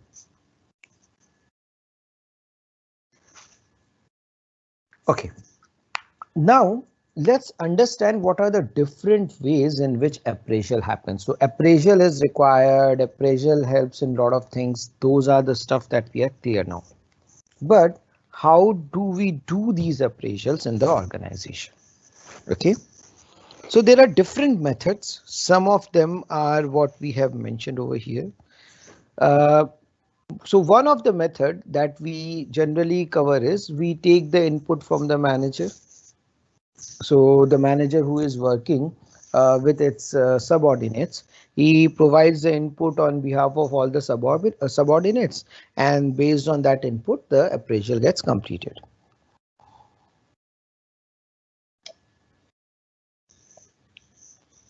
The other way is, which is the one that is being appreciated to a large degree in recent times, is 360-degree feedback. What is this 360-degree feedback? So for any individual, it's not just about the manager giving the update. It's about your peers, your colleagues, your juniors, your seniors, all of them giving an update about you. Okay, giving a input or a feedback about you. That is how it is slightly different.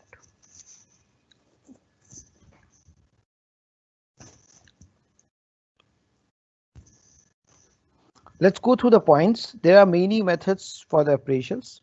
These methods have to be used to frame the criteria which will suit the company's specific environment to arrive at the performance appraisal. There are techniques like 360-degree appraisals, where the employee is assessed by superiors, subordinates, peers, other department staffs, even suppliers and customers in certain cases, so that all the dimensions of this works is well covered. Which method will apply for which category of employees is to be a cautious decision. This is very important. Why? Because let's take an example. If you are in a sales division, makes sense that your feedback can be taken from the client. That means the customer. But if you are in a maintenance, or if you are in a finance division, if you're in a costing division, your feedback cannot be taken from the client, right? From the customer, because customer might not even know you, have never met you, correct? So this type of thing, that from where and who should be involved in these feedbacks, is very important. Appraisal are the basis for training need decisions. So we discussed this couple of times in the previous slide also. By now we are very much clear, so I will not go through it. Period of appraisal. Again, it depends. Mostly it is annual. So every year there is an appraisal. Every year there is a cycle which is called appraisal cycle and yearly appraisal cycle. We rotate it up. In certain exceptional cases, it can be quarterly or monthly, like in case of sales, etc. Those can be quarterly or monthly, where you might have periodic appraisals, but otherwise, mostly 90+% of the time, it is yearly being carried out. The period for which the appraisal is carried out depends on the nature of the business of the organization, as well as the category of employees for whom the appraisal is to be done. For service department, generally yearly appraisal is carried out as their performance is appraised on qualitative scales. What I mean by qualitative, so you cannot have numbers against it. Maintenance department has done a good job, but maintenance department cannot say or give any number based detailing on it. They can say only qualitative information, like there is no escalation that happened last 6 months. None of the machines were stopped in terms of their processing, etc. So these type of thing. Whereas production, sales, they have targets. So it's very easy to assess them that way if you are looking at that whether from a periodic basis the targets have been achieved or not and fulfilled or not, and that's the way the appraisals can be placed across, and those can be done like might be not just on yearly but on a routine monthly or quarterly basis.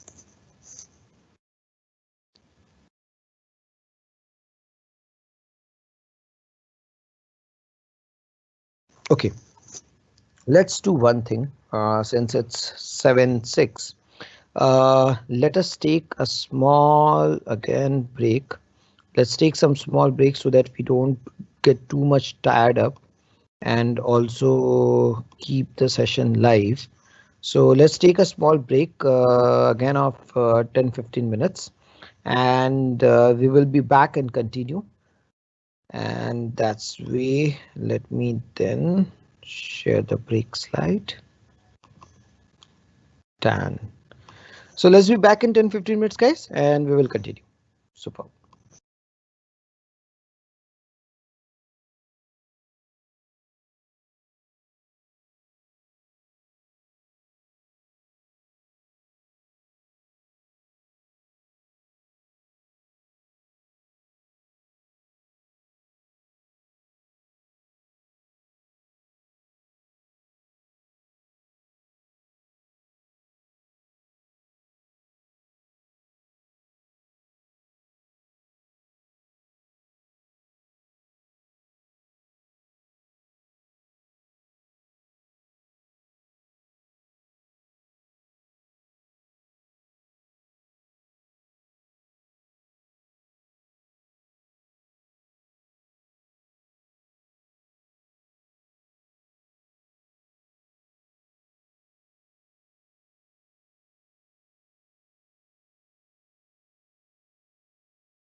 Everyone, you're back.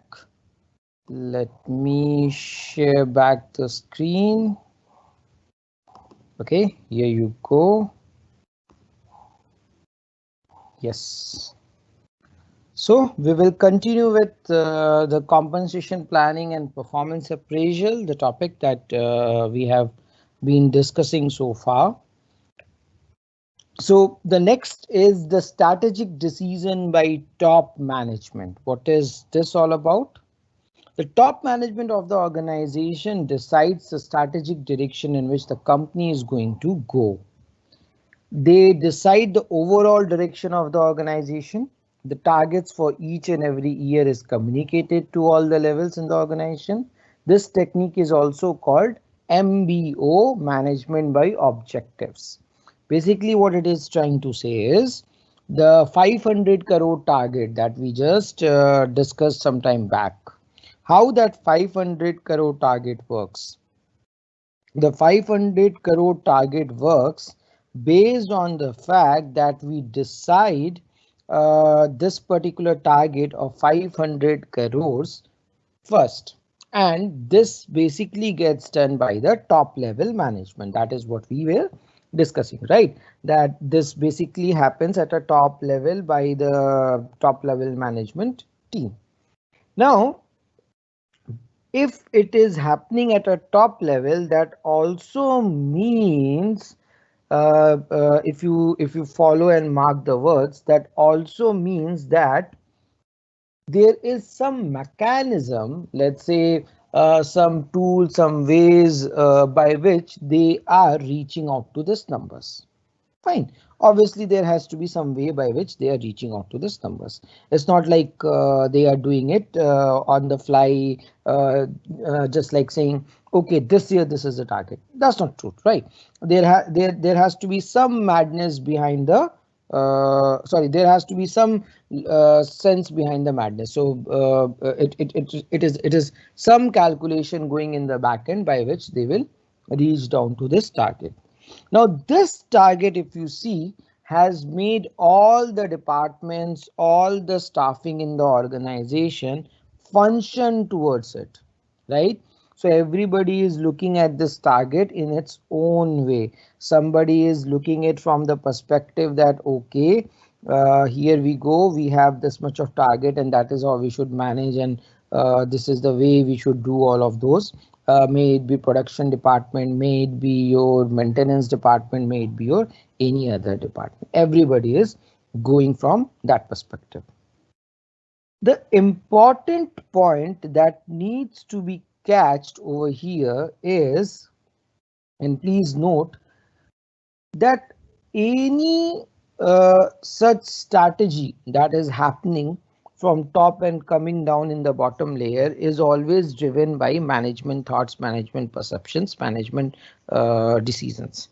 And this is where, when we say all of this, this is where we conclude or we kind of agree upon that the whole governance in terms of directing the objective of the company is from these strategic decisions, which is also in another way or in another wordings gets called as MBO, management by objectives.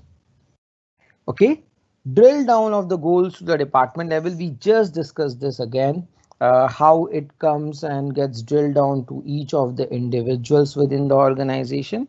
So let us not spend again further time in discussing the same thing. Goals to team and individual level. Okay, so how then it reaches to an individual or to a team within the organization. The leader of the function, might be a department head or might be a function head, etc., passes on the broken down goal, not just like 500 crore is the target, let's work. No, each I mean, I don't know you guys have heard of this word or not, but there are taskmasters in the company. And basically the one who performs the work are the taskmaster. So why they are called taskmaster? They don't have to do decision making. They have to execute the decision, right? There is a decision already taken. Their job is that they have to make sure that the decision is getting executed well. So if you give them the whole logic, hey, our management has decided like this, these many things, blah blah, that is how they decided, all of I mean, they will listen to it. Obviously, they are part of the employee, but for them, those are not that material. For them, what is material is focused information. What is that focused information? The focused information, if I categorize it well, over here, that focused information is like you give them exact update that for this year, this is what you have to do. This is what our target is. We have to plan this out in terms of achieving the following target because management vision is following. That's it. And that's the way each of the individual or a company gets a target to work upon. Clear? Employee alignment to organizational goals. Every employee should clearly align to his own goals with the organizational goals. What do you mean by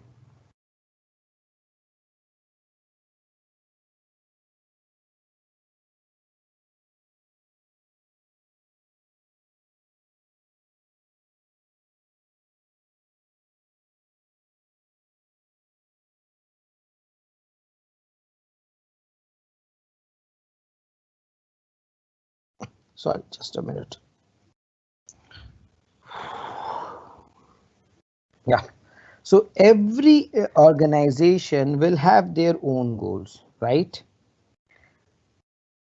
Own goals means own goal means every individual will have a set for the coming year, for the coming duration, some of the aspirational goals, right?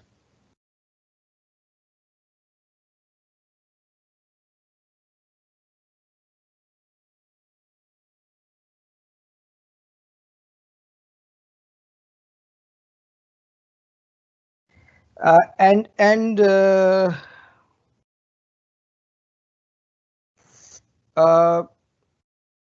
this is where your organization goal and your goal should get aligned. Why? Because let's say that you are in a company and you are, and when I say goals, it's not just becoming, becoming a, let's say a CEO or manager head or department head in the company. The goals can be more apart from inspirational, more factual. Like might be, let's say, bringing 10 new clients for the company coming year. Okay. Now this goal is something which is aligning with the expectation of the organization, because organization will obviously love to have 10 new clients, and if they get 10 new clients, then this is going to help them in increasing the market. Whereas, let's say if my goal is something like I will be a I will try to be a very good gamer. Well, I mean, fine, this is your goal, but this is your personal goal. This has nothing to do with the organization, right? Or if my target is that I will try and kind of do some other learning, reading, etc., or go for a vacation, this is not going to help organization, right? These are not goals which are in line to organizational goals. Whenever a employee sets a goal, this is very important that the goals should be in line or aligned to what organization goal is. It should not be haywire. Fine. And then only, both with the goal being achieved by an individual, the organizational goals will also be achieved, right? And that is where this comes together to bring a successful story. That is how it is important. Each function and its supervisor should ensure that the employee have a clarity on the goals and facilitate them in achieving them with the required resources and support. Okay.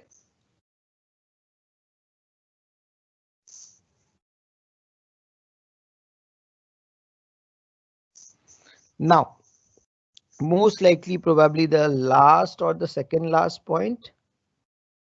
No, there are a few more on the, yeah, I think the point is the second last, yeah. So there are 2 points now. One is appraisal results and another is payroll. So the second last point. So appraisal results. Again, there are different ways in which the appraisal results are being put across. So there are companies who grade the employees like, let's say, very good performer, good performer, below average performer, excellent performer, like that. Or might be it can be a grading scale like between 1 to 10. This person is 7. 7.5, 8, 3, 2. That's the way the rating scale can also be. So there are different ways how and means by which each individual's performance are kind of put across in the form of a result. For each employee, there can be self-appraisal, multiple appraisers appraising the employee. And I will come back to this multiple appraisal appraising the employee. These results are consolidated so as to arrive at the final appraisal. Moreover, the appraisal consolidated for the entire process will give a fair idea about whether the process has been carried out effectively or not. So, let's say one individual has been rated by his manager. That same individual has been rated by a peer. The same individual has been rated by, let's say, the client. That same individual has been rated by another manager with whom this person has worked for a certain duration, and so on and so forth. So there are, let's say, 5-6 appraisals that has happened and the result has come out. Now, logically, in order to find what is the performance scorecard for this person is, you have to consolidate all the results, right? That's the first thing. You should consolidate and bring all the results into one place. That is the way. Second, this way, if you consolidate and bring all the results into one place, please note, this way it will make much more sense for you to, should I say, okay, let me say it in this way. It will make much more sense for you to then confirm back that yes, now you have a complete understanding of how he is performing, what way he requires improvement, and all of those kind of detailing, right? So that is where the approach is. You take the inputs from every and each of the appraiser who is involved in appraising the person, and then the next step is to go ahead and do a proper evaluation based on the current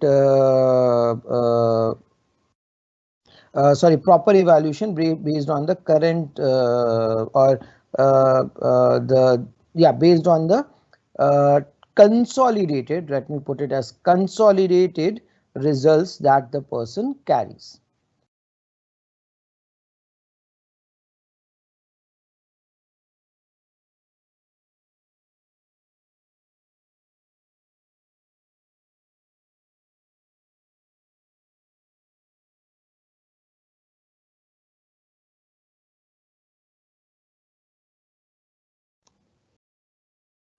Okay. Multiple levels of appraisal. Now this is also quite interesting and important. What is multiple levels of appraisal? So it might happen that when you do an appraisal, it goes for multiple levels, and this is useful in a lot of cases. How? Let me explain you. So let's say you have submitted your appraisal, it goes to your manager, gives a rating, and then it goes to the manager's manager, okay, the head, let's say, and the head reviews it and might be based on the review, confirms it, or just change the rating or gives the remarks as per his thoughts, or as per his I will say understanding of you. Now this kind of a rating again is important. You might ask why. This kind of a rating helps in removing biasness.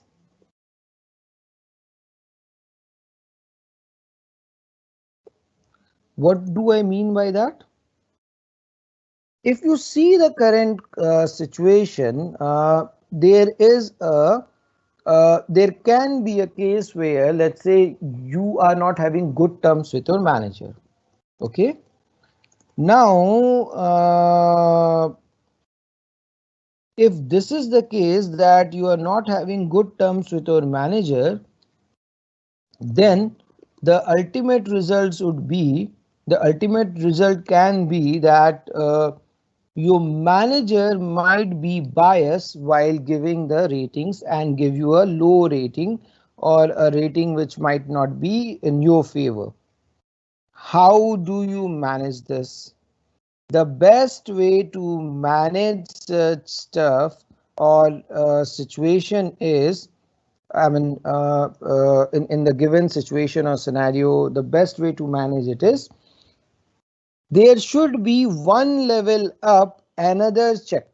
The moment there is one level up, another check, the biasness will get diluted. The biasness to a certain degree will get, I will say, washed off, because this way you will not have unfair or unrealistic ask in terms of the ratings. The ratings will be quite transparent and something that will go down after correct reviews by different levels. Right. So this is what another point or angle we should involve with a multi-level. Self-appraisal. Now this is also an interesting thing. A lot of companies does so. So it is like I go on and do a assessment of myself. I say what I feel about myself, how well I have contributed and performed, etc.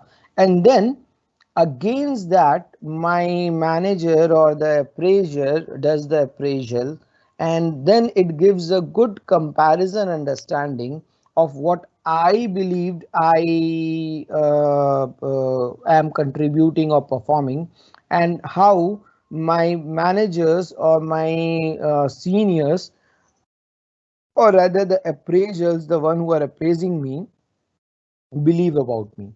So that is again a way of doing it, and I will say a right way of doing it. So lot of companies also actually has this kind of a process in their organization.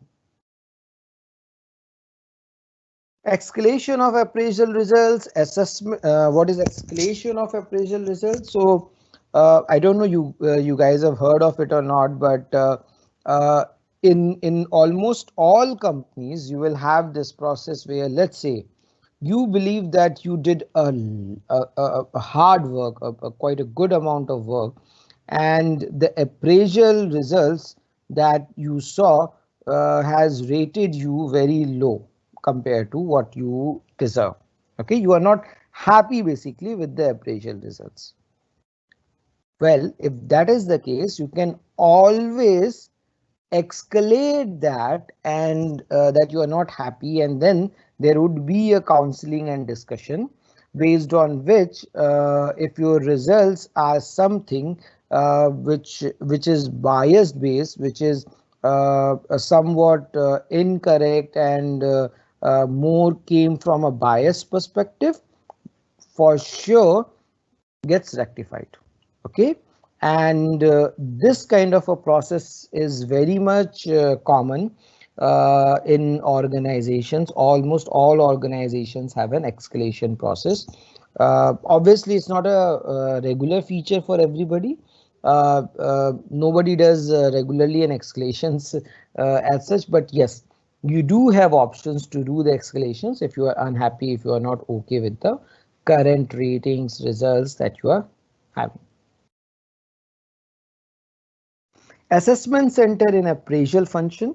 The technique of assessment center is a central place where managers perform certain work which is observed by the expert. So what happens is, it's like you are given an environment, you are given a simulated situation, like the example that I gave of the shirt. So those students were given a realistic scenario, a simulated situation, and they have been asked to sell it. So similarly, you would be given a environment or a simulated situation, and then you will be asked to perform, and your performance would be observed by the appraiser or the reviewer.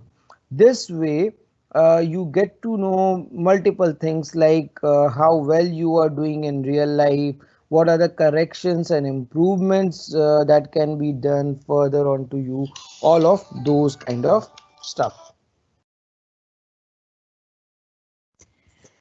Documents involved in the appraisal process.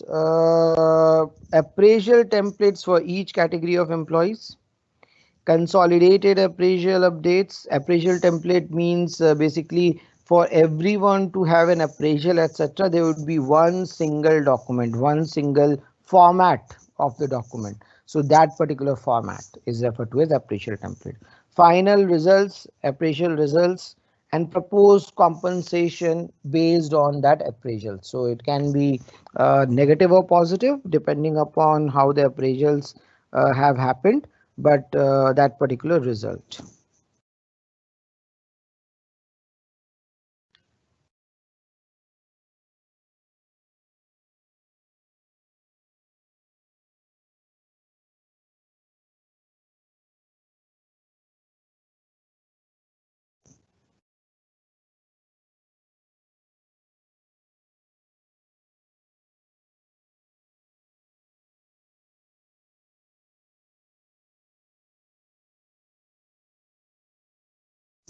Okay, now let's talk about the compensation payroll process. What is payroll process? We have heard, or rather you guys would have heard this from my side many a times, but what exactly we mean when we say payroll process?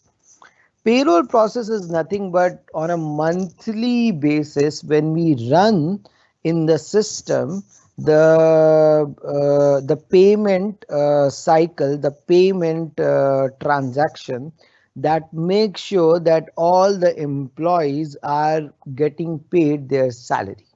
Okay, so the salary payment process is payroll cycle.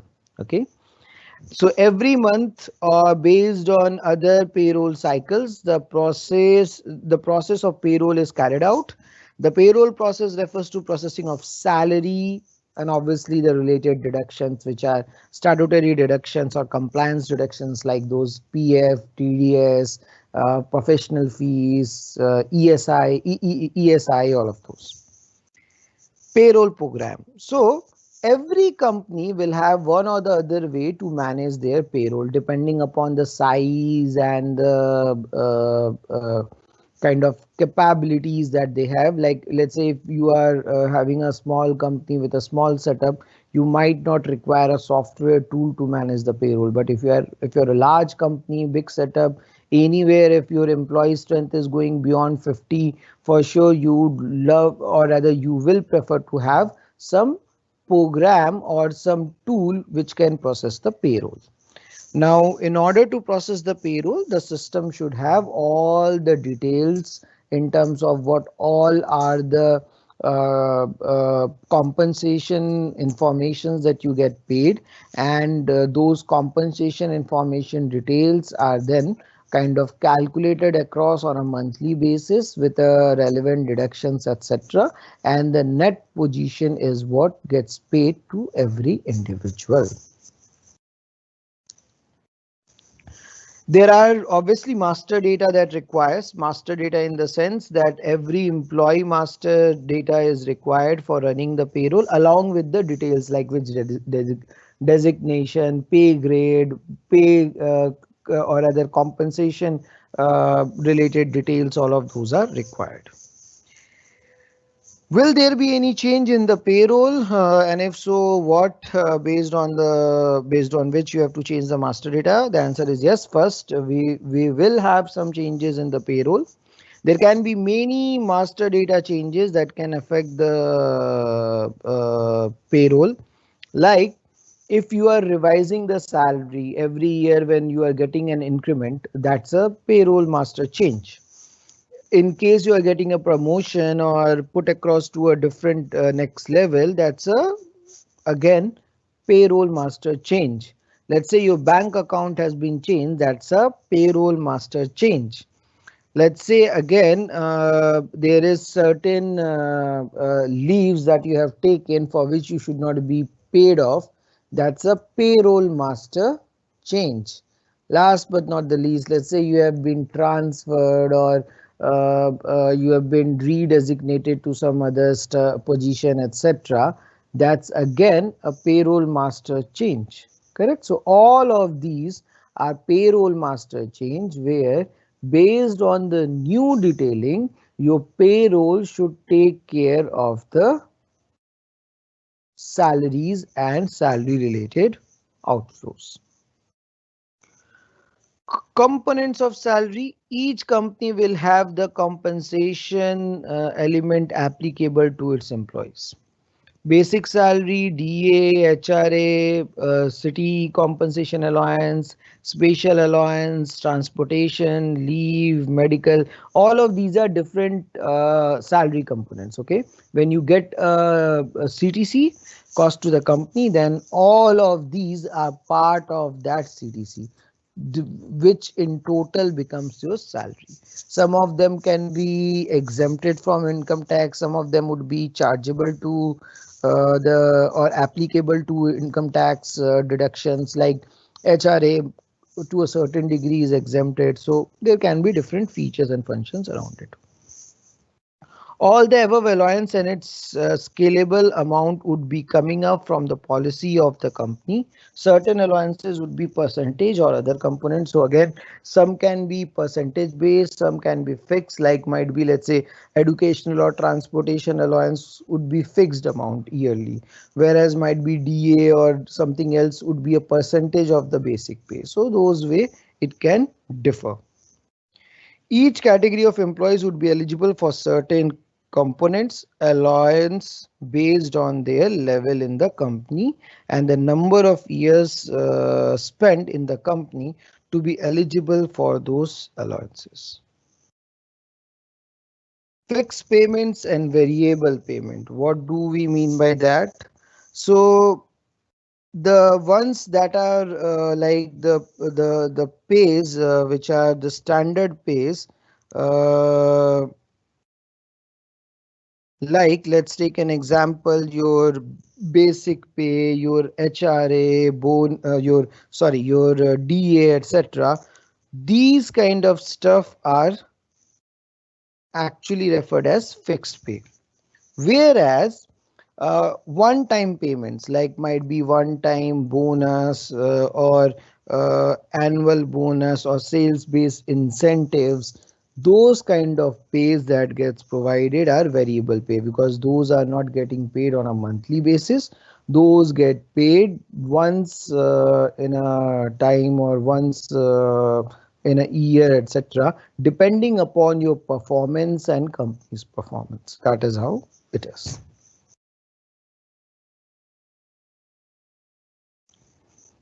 Okay, statutory deduction and voluntary deduction. What is this? So obviously, as I told, all those taxes, PF, insurance, etc., that gets deducted are all statutory deduction. But certain deduction can be voluntary, like you might want to contribute additional amount to your provident fund over and above what statutory compliance is. So statutory compliance is 12%. You might want to contribute, let's say, more 12%. Or you might want to pay insurance for yourself or for your family and facilitate it from the company. So these kind of deductions are called voluntary deduction. That means I want to opt for it as an employee.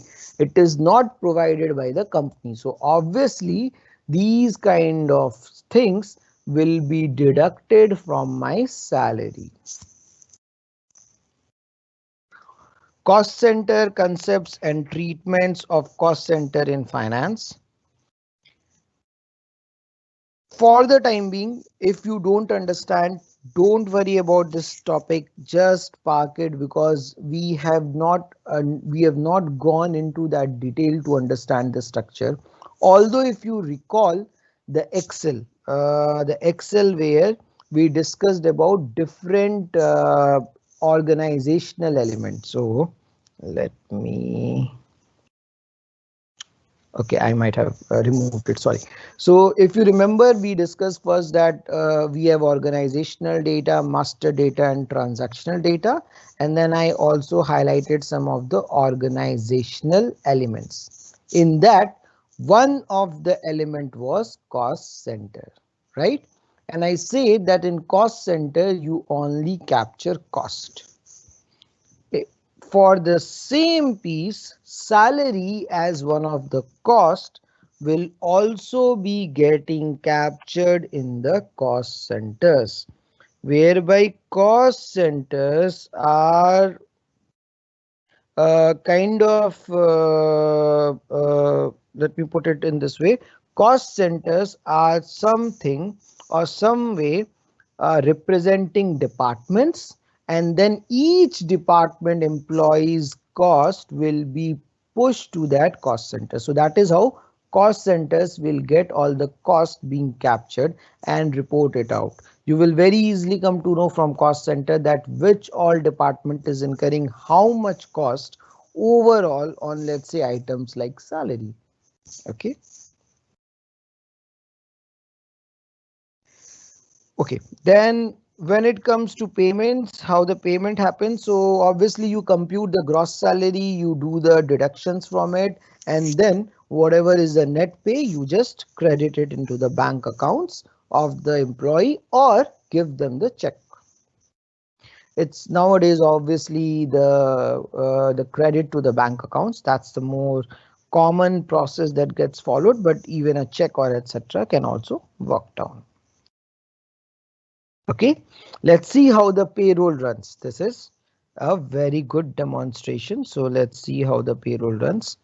I presume you guys will. Okay, yeah, I have to change the sharing. Just give me a second. Yeah, now it should be visible to you guys. Yeah, so we will go to the transaction, which is going to help on the payroll. So see, we are on payroll. And the payrolls are generally country wise because each country has a different payroll components, etc. So we are going to one of them called international payroll, and this is a transaction for simulating the payroll. And then there is another transaction for posting the payroll. Simulation will show the data. If the data is all right, then what you do is next step you post the data.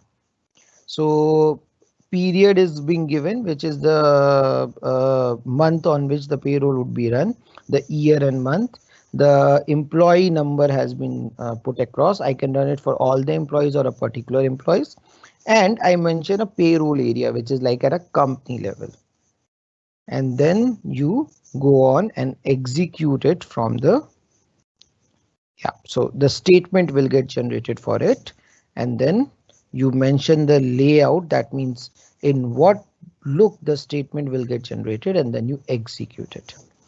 When you execute it, it is going to generate the statement in the form, and this is how it is. So this is like your payroll run result, where it will state all the details, its information, etc., and then all the pay components, and how much is the gross amount, how much is the deductions, and then the net amount that is going to get paid to the individual.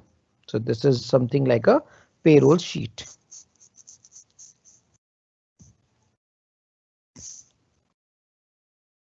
And if everything is fine, there are no issues, this gets approved, and post approval, you kind of post this into the system. So how to generate the total compensation? Let's say I want to see all my components, etc., for an individual, or pass it on to the individual after generating it from the system. Let's see that. How do we do that?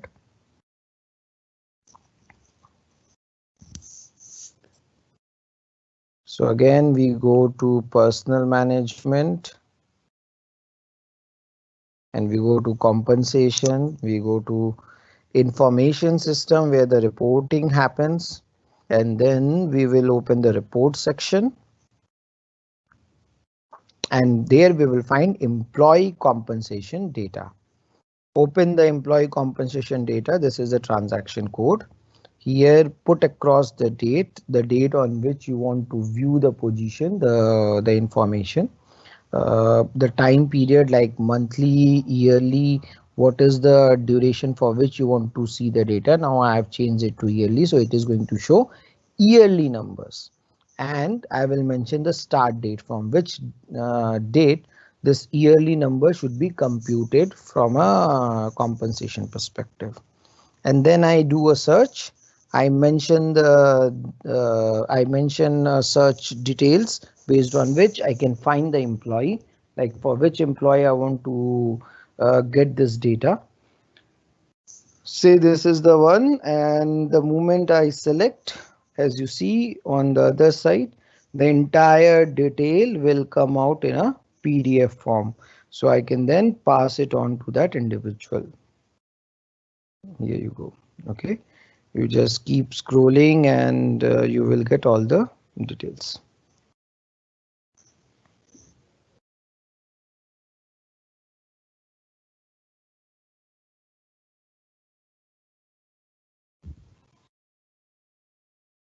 Okay, integration of HR with other processes. So generally the only integration of HR that happens is with finance, because the moment I run the payroll, all my accounting entry comes into the finance. There is no other integration that we have of HR. It's just of the payroll with finance, where your accounting entries, where you're posting to the cost center, these things gets posted or managed. Integration with production. Again, this is not a direct integration, but one way of considering the integration. So the information of work, in terms of how many hours employees have worked, shift the employees have worked, those kind of information, which is something that is finally going to uh, uh, be a critical element for their payroll, is also coming from an integration perspective. HR records the timing of the employees and maintains the leave data. These data that we say, like timing and leave, is more of like clock in and clock out informations, when the employee has given leave, what kind of leave, etc. And based on that, obviously, it will compute and calculate the overall salary. Integration with sales.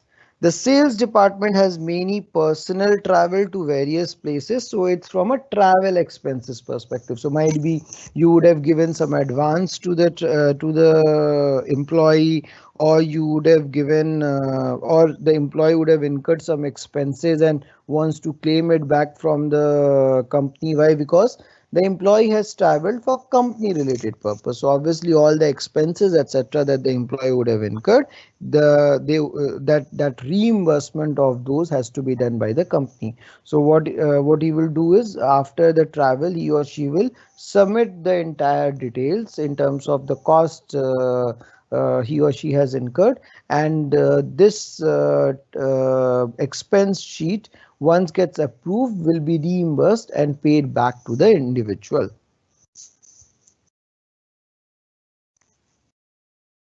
Okay. HR analytics. So again, there are a lot of analytical reports. When I say analytical reports, I mean to say different kinds of reports in terms of showing total employee strength, might be department wise, might be skill set wise, function wise, like how many cost accountant qualified people we have. Those kind of things, or how many we have in this department, how many we have in this region, this country. All of these kind of reports are something that can be determined and derived from the system, provided you have a strong tool or ERP package. SAP obviously is capable of all of this and is capable of so long all the processes that we have discussed to have all of them in the system. So SAP that way helps in building such stuff.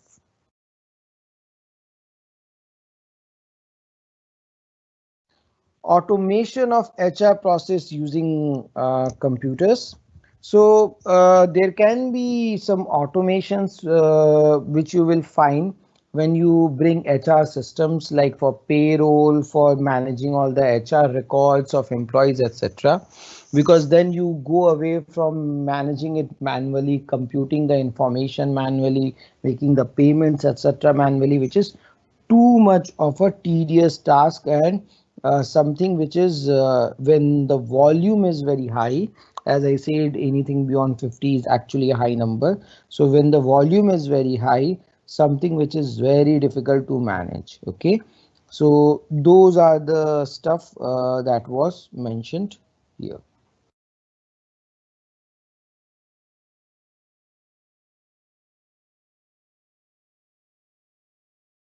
Okay.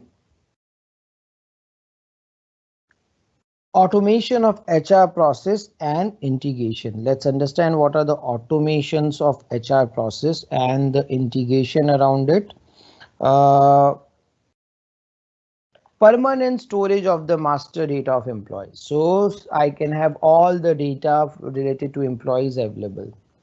The report required by top level management, as I was saying, different kinds of report that the company might require, I will have. All the employee related informations I do have, I do carry in the system. Uh, the payroll related information can be calculated, processed, and then you can also have the data outputs coming out all from the system. And this includes everything: your leave, your clock ins, your clock outs, your uh, deductions, all of those.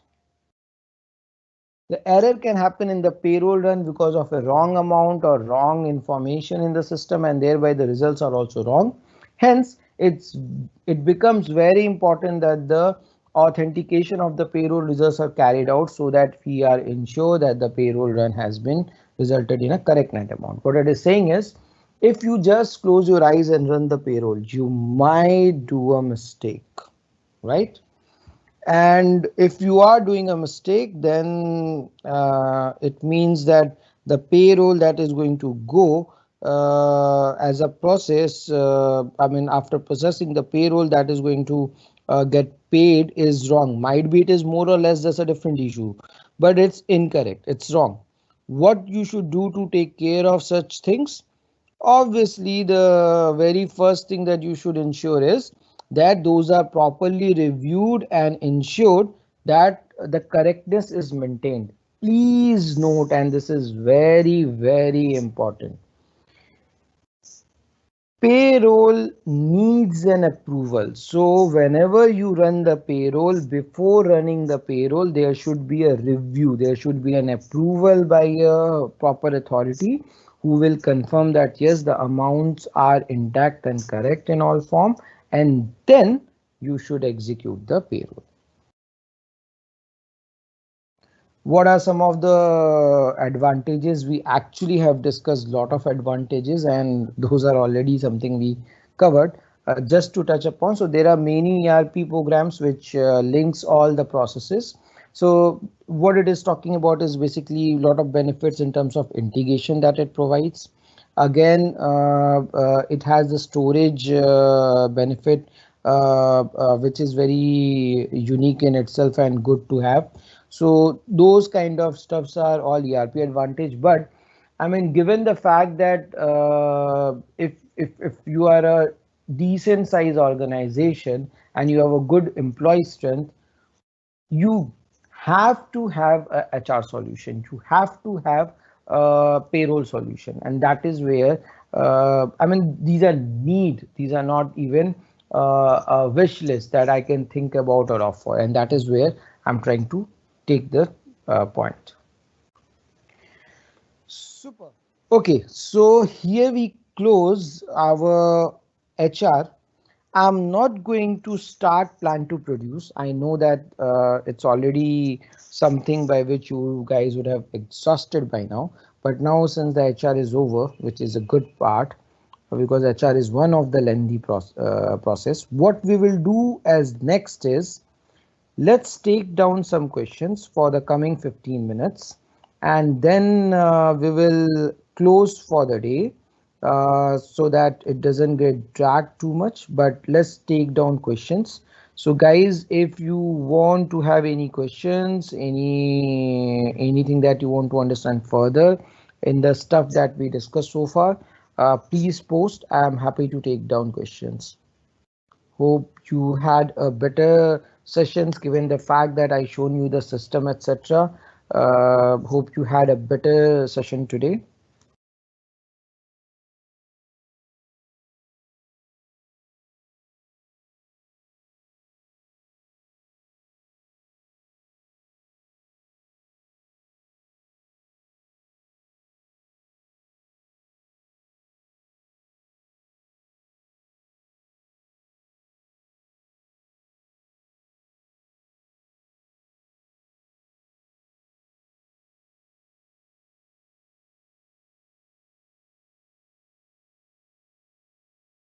So Nikhil, why SAP and why not any other ERP package?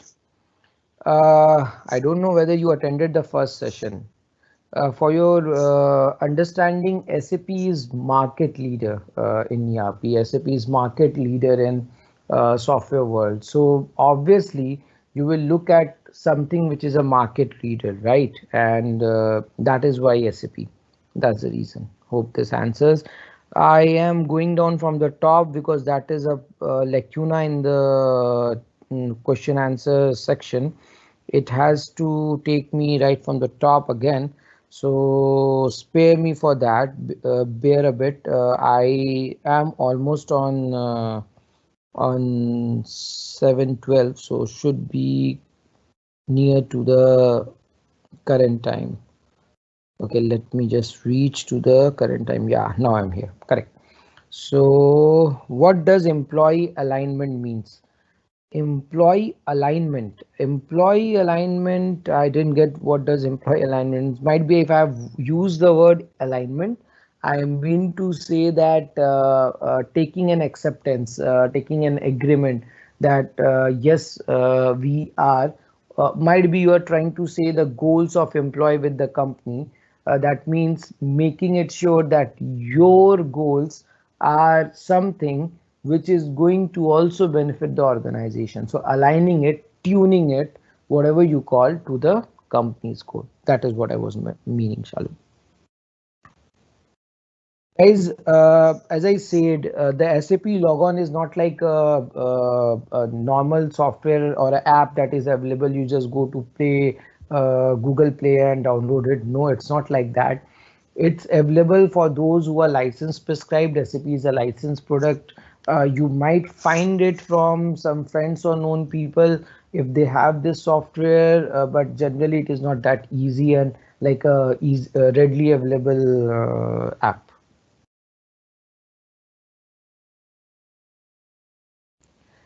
Many of you are very much worried about questions and assessment.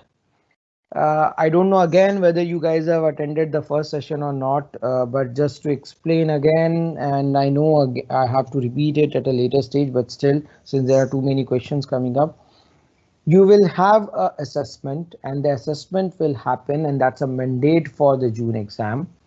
When the date is not yet scheduled, those will be MCQ question based. Those will be online, that is confirmed, but the when part is not yet decided. Once institute decides it, it will be published and you all have to appear for that exam. Okay.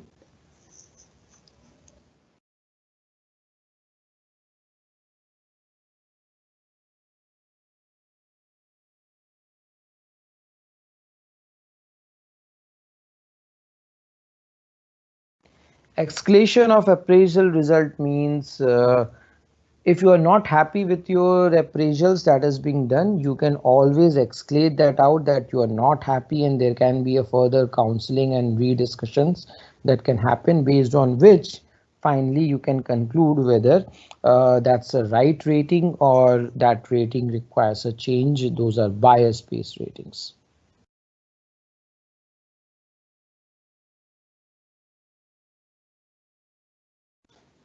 GL concept and subledger concept in Tally, Anurup, uh, and in SAP are, I mean, I will not say exactly same, but yes, the way we have GLs and subledgers in Tally, we also have the GLs and subledger GLs, which are called reconciliation accounts in SAP. We will touch upon all of this. That's why I said bear with me for more 2-3 sessions. Once we finish all this process, the last one is planned to produce. Once we finish them, you are in SAP world. You will be exactly having a lot of detailings from SAP side.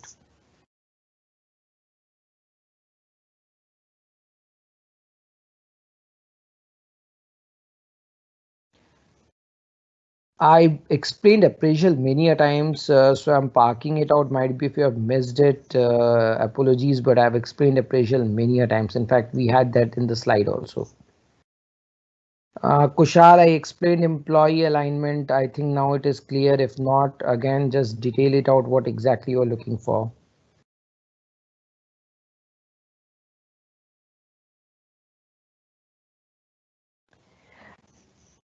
Automation of HR process and integration, Surya. So automation of HR processes. Basically, what it is trying to say is that there are a lot of stuff in HR that can be made systematic, that can be done through system instead of manual way. Like if let's say you don't have a system in place, you will use an Excel, put across all the employee data over there. You might have some correct information, incorrect information, might be difficult to manage them, periodically update them, etc. Similarly, the whole payroll calculation, imagine you will do the payroll calculation for each of those employee considering all of the components that it has. Now if you have system is doing those calculations, doing those reportings, creating the payroll sheets, all of those work is done by the system. That is where the automation comes in.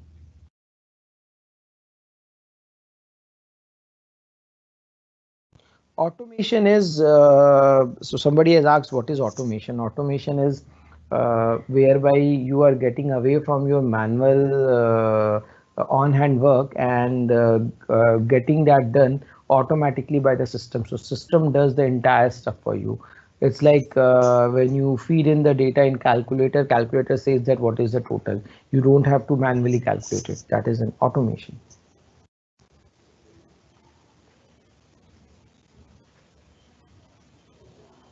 Deepak, I answered that.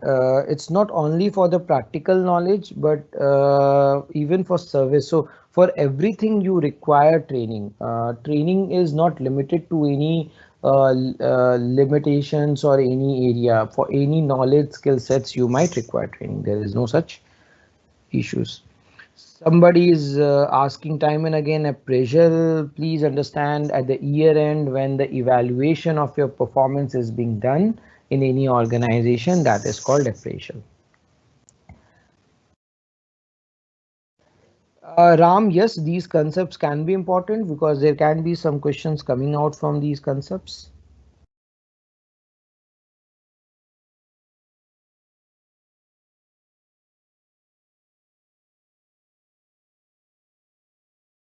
Those who have missed the classes, don't worry, in few days. After 4 or 5 classes happens, post that, what institute does is, and that is what it will do for all of you. So what institute does is they will create a archival and load all of this recordings in the YouTube so that you guys can access that.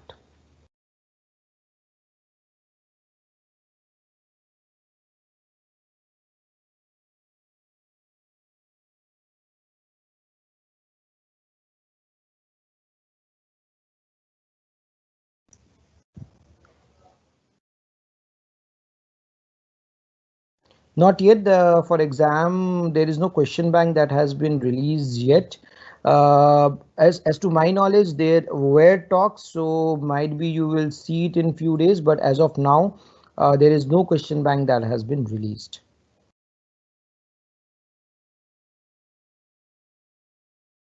Nikita, I know that sessions are good, but you also need to practice. Please understand, the objective of this training is not to make you practice.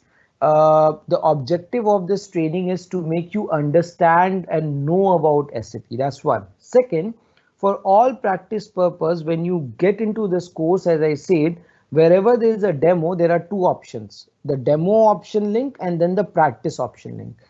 Use that practice option link to practice. That is how you're going to do it.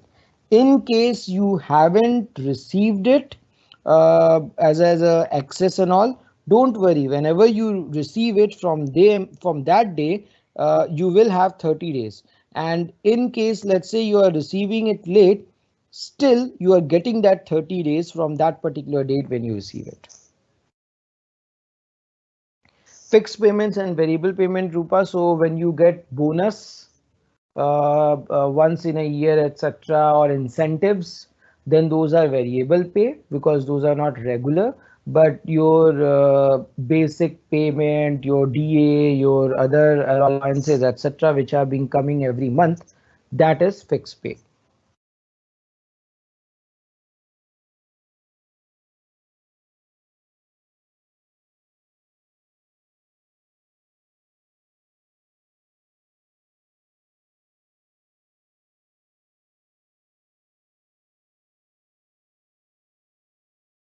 There is a transaction code for payroll. If you see, when we got into the system, we went to a particular transaction and we performed it from there. You can recheck the demo. You will find it. It's a long tail transaction code which starts from P00 underscore something and something. So it's a very big transaction code. There is one.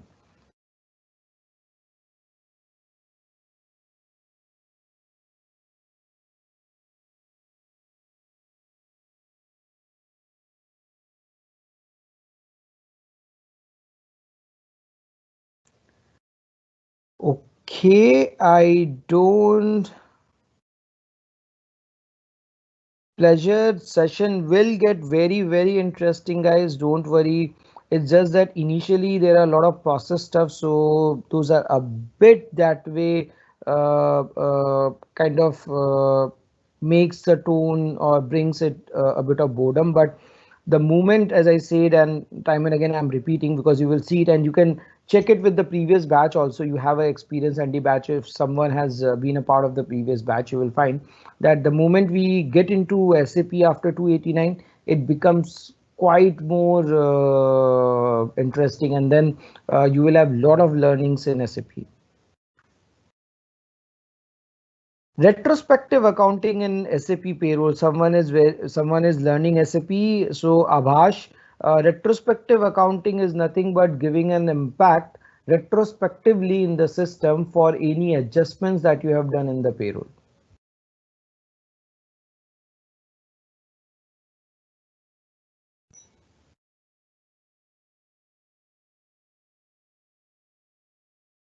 Yes, Pradarsh,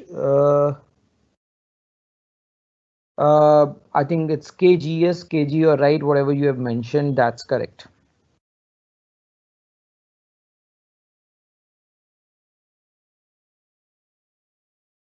No, there is no Google group, Santhia, but my name is Ravi. For just the information, that would be something that would be flashing. So my name is Ravi. Okay, I think I have covered quite good questions. Now we are getting some non-relevant questions, which I want to avoid. So please avoid that. And Uh, let's then catch up day after tomorrow because we have off tomorrow. We don't have any session tomorrow, but we have session on 19th. Today is 17th. Yeah, we have session on 19th. So let's continue on 19th and till then, bye bye guys. Take care and do well. Please, please, please revise, revisit whatever we have discussed. We have a day off, so please revise and revisit. That very important. Okay. Thank you, everyone. Take care and let's meet after some day. Hey, Venkat has a good question. His compensation statement is like Form 16. No, Form 16 is a part of it, Venkat. Form 16 is something which is an income tax requirement. So we generate Form 16 also from the HR as a part of a payroll process. Sorry, just saw the question, so I just replied. Okay, thank you. Thank you, everyone.